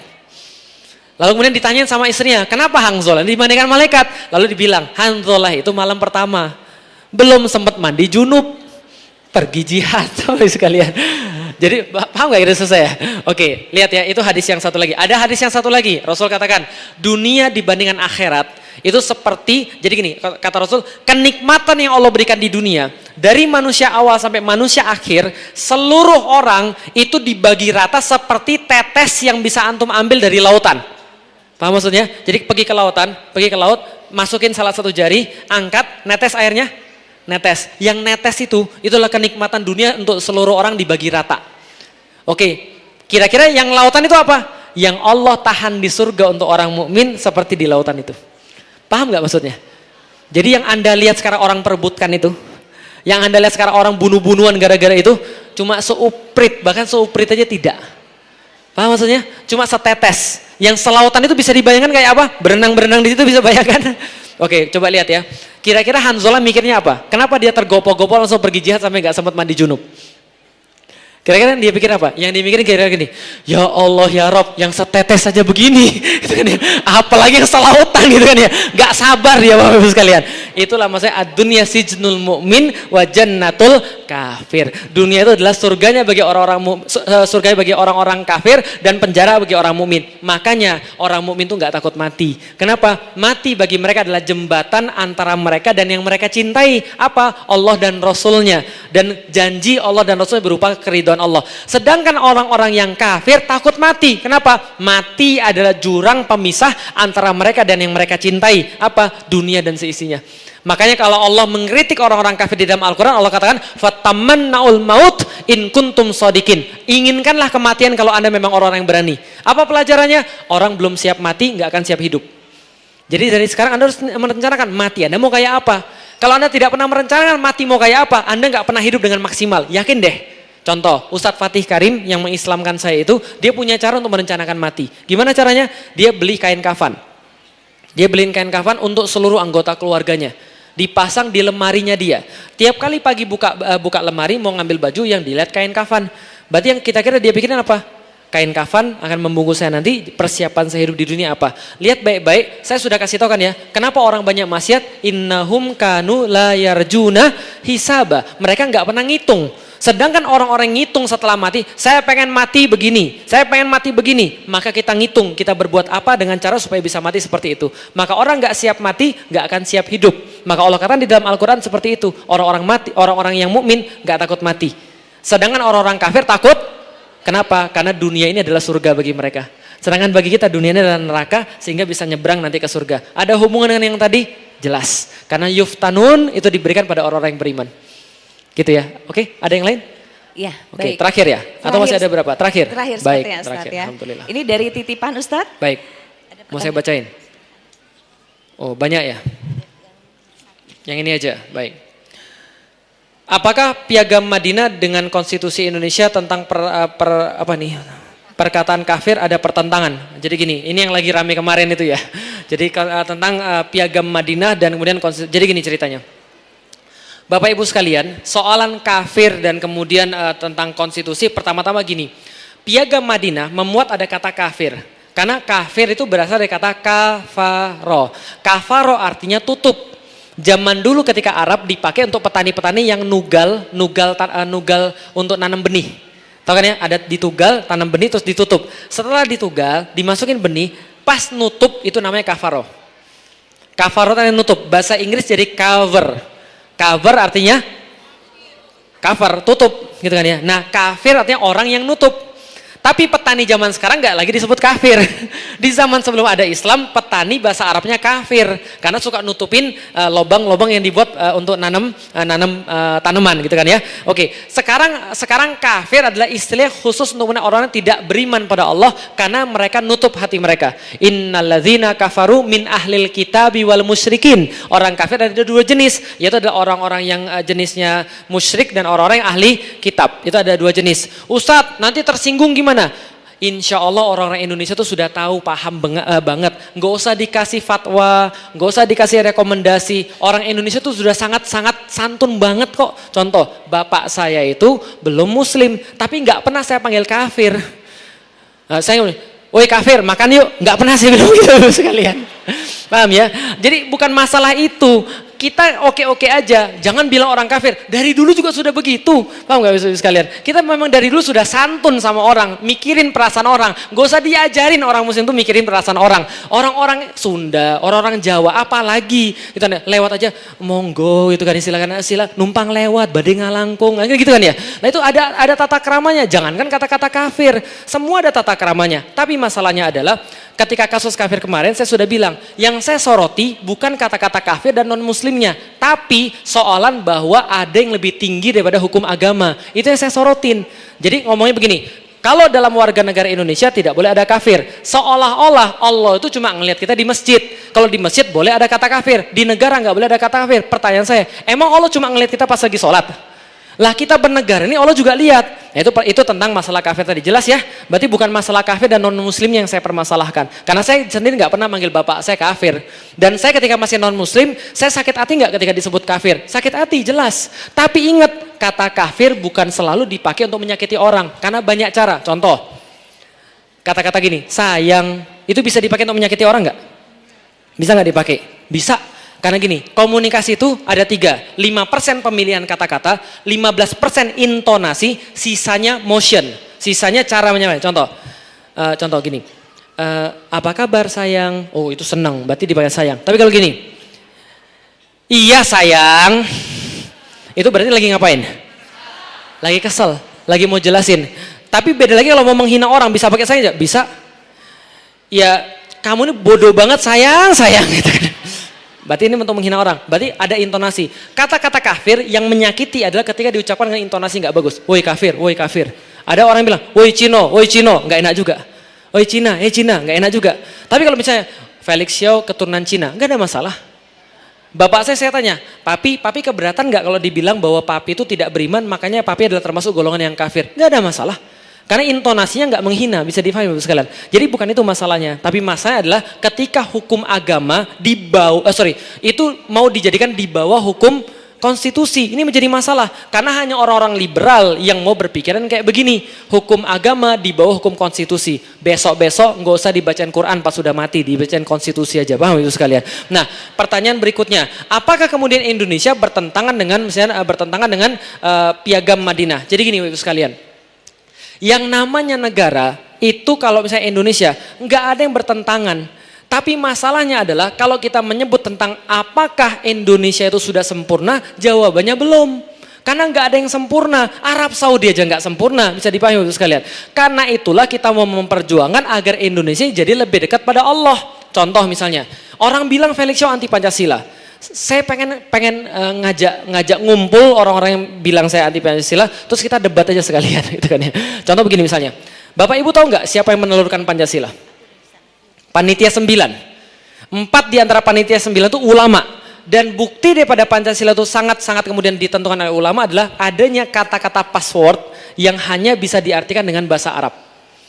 Dan tidak hanya pakai bahasa Arab tapi dengan Al-Quran. Contoh, sekarang sebutkan sila keempat. Kerakyatan yang dipimpin oleh, tolong artiin bahasa Indonesia hikmah itu apa? Hikmat itu apa? Ada yang bisa? Ada yang bisa? Mau berarti nggak Pancasilais nih. Oke. Ada yang bisa artiin kata hikmah? Ada yang bisa? Saya mau nanya, hikmah itu bahasa Arab atau bahasa Indonesia? Sampai mati pun cari hikmah dalam bahasa Indonesia, nggak ada. Cari di KBBI, hikmah sama dengan kebijaksanaan. Tapi kalau diartikan kerakyatan yang dipimpin oleh kebijaksanaan, nyambung nggak? Nggak nyambung, 2 kali diulangi, berarti nggak mungkin kebijaksanaan. Oke, siapa yang kemudian nulis ini? Para ulama. Hikmah, coba lihat. Dalam bahasa Arab, hikmah artinya bukan hanya kebijaksanaan. Lihat di dalam Al-Quran, Allah kasih hikmah pada Sulaiman, pada Nabi Muhammad, pada Yahya. Untuk apa? Menghakimi di antara manusia. Dari situ kata hakim muncul. Dalam bahasa Arab, hakim artinya penguasa. Tidak hanya penguasa, tapi penguasa yang memutuskan dengan bijaksana berdasarkan hukum Allah. Bapak-Ibu sekalian. Makanya Sulaiman didatangin oleh 2 orang ibu. Ini anak saya, enggak, ini anak saya, enggak, ini bukan anak kamu, ini anak saya. Sulaiman bilang, ya sudah anaknya dibagi 2 saja. Mau Bu anaknya dibagi 2? Oh enggak, jangan digergaji anak saya. Silakan orang itu yang melihara. Saya enggak apa-apa. Orang itu, gimana kamu mau? Ya enggak apa-apa kalau mau digergaji, enggak apa-apa. Bagi 2 sekalian. Sulaiman bilang, kalau begitu ini bukan anak ibu tapi anaknya yang ini. Karena dia enggak ridho ketika anaknya meninggal. Dia menginginkan kebaikan buat anaknya. Hikmah adalah tahu tentang yang benar dan tahu tentang yang salah dan bisa mengaplikasikan dengan baik. Itu hikmah. Makanya orang-orang Indonesia dari zaman dulu sudah tahu pemimpin itu yang hikmah. Makanya kerakyatan dipimpin oleh hikmah, pemimpin yang dekat dengan Allah supaya bisa bijaksana. Maka dilambangkan semua dengan itu. Dulu masih kerajaan Mataram, orang-orang Mataram sultannya pakai batik. Maka saya pakai batik juga. Dan batiknya sultan, coba lihat motifnya parang rusak. Kenapa parang rusak? Karena parang itu adalah kemudian yang dipegang oleh penguasa, rusak. Parangnya tegas, tajam, tapi enggak untuk menyakiti rakyatnya. Paham teman-teman sekalian? Itu semua adalah filosofi Islam diwujudkan kemudian dalam Pancasila kita. Tapi sekarang perwujudannya enggak seperti yang diinginkan oleh para ulama kita. Bisa dipahami Bapak sekalian? Karena itulah kita bareng-bareng mendekatkan Indonesia dengan Allah. Kenapa? Karena kita sayang dengan Indonesia. Berarti pertanyaannya, apakah Indonesia itu togut? Tidak. Lalu kalau gitu ada yang bilang polisi-polisi itu togut? Tidak. Kenapa tidak? Karena mereka adalah bagian daripada saudara muslim. Kalau ada yang bilang begitu, berarti itu ada sesuatu yang perlu dibenahi. Bisa dipahami Bapak sekalian? Karena togut itu adalah sesuatu yang melawan Allah. Kalau para polisi-polisi menaati perintah Allah, nggak ada masalah. Jadi bukan berarti harus diperangi pemerintah itu. Bukan berarti kemudian karena tidak Islami kita harus perangi. Tidak. Tapi kita menganggap sebagai sebuah kemudian negeri kaum muslimin yang ketika punya salah kita bareng-bareng memperbaiki. Kenapa? Ibarat rumah. Kalau ada yang bocor, ya bareng-bareng diperbaiki. Jangan kemudian malah dirusak semuanya. Kita meyakini seperti itu insya Allah untuk Indonesia. Kita meyakini bahwa Indonesia harus didekatkan pada Allah Subhanahu Wa Taala. Dan inilah amanah-amanah yang dititipkan oleh ulama-ulama kita di masa yang lalu. Jadi kira-kira gitu. Oke, baik, ini yang perlu saya sampaikan. Kalau ada yang salah saya mohon maaf. Ada yang baik hanya berasal pada Allah Subhanahu Wa Taala. Yang terakhir Bapak Ibu sekalian, sing penting yakin. Yang penting yakin. Kalau kita sudah punya iman, apapun perintah Allah, yang penting yakin kita laksanakan. Adapun apapun yang terjadi setelah itu, semua adalah kebaikan. Insya Allah, apapun yang Anda terima, pasti akan mendekatkan kepada Allah Subhanahu Wa Taala. Itu bedanya orang-orang yang yakin dan orang-orang yang tidak yakin. Orang yang yakin, semuanya dari Allah mereka terima. Tapi kalau orang yang nggak yakin, kebaikan pun, kekayaan pun, jabatan pun akan menjadi siksa bagi dia di dunia, apalagi di akhirat. Wallahu a'lam bishawab. Kalau ada saya mohon maaf, ada yang banyak berasal dari Allah Subhanahu Wa Taala. Semoga kita diampuni oleh Allah kalau berbuat salah. Yang terakhir banget Bapak Ibu sekalian, setelah dari sini saya izin langsung kabur ke Jakarta. Jadi mohon maaf tidak ada sesi foto-foto yang laki-laki dan perempuannya, apalagi yang perempuan. Karena perempuan bermasalah karena kita bukan mahram. Jelas ya? Nah, kalau masih ada yang mau foto gimana, kan kita sudah tua Ustaz, nggak apa-apa dong foto. Ya sudahlah, nggak apa-apa kalau sudah tua boleh. Dengan satu syarat, yang tua boleh foto sama saya dengan satu syarat. Apa syaratnya? Nikahkan dulu anak perempuannya sama saya. Nanti kita jadi mahram gitu kan ya. Baik, terima kasih. Assalamualaikum warahmatullahi wabarakatuh.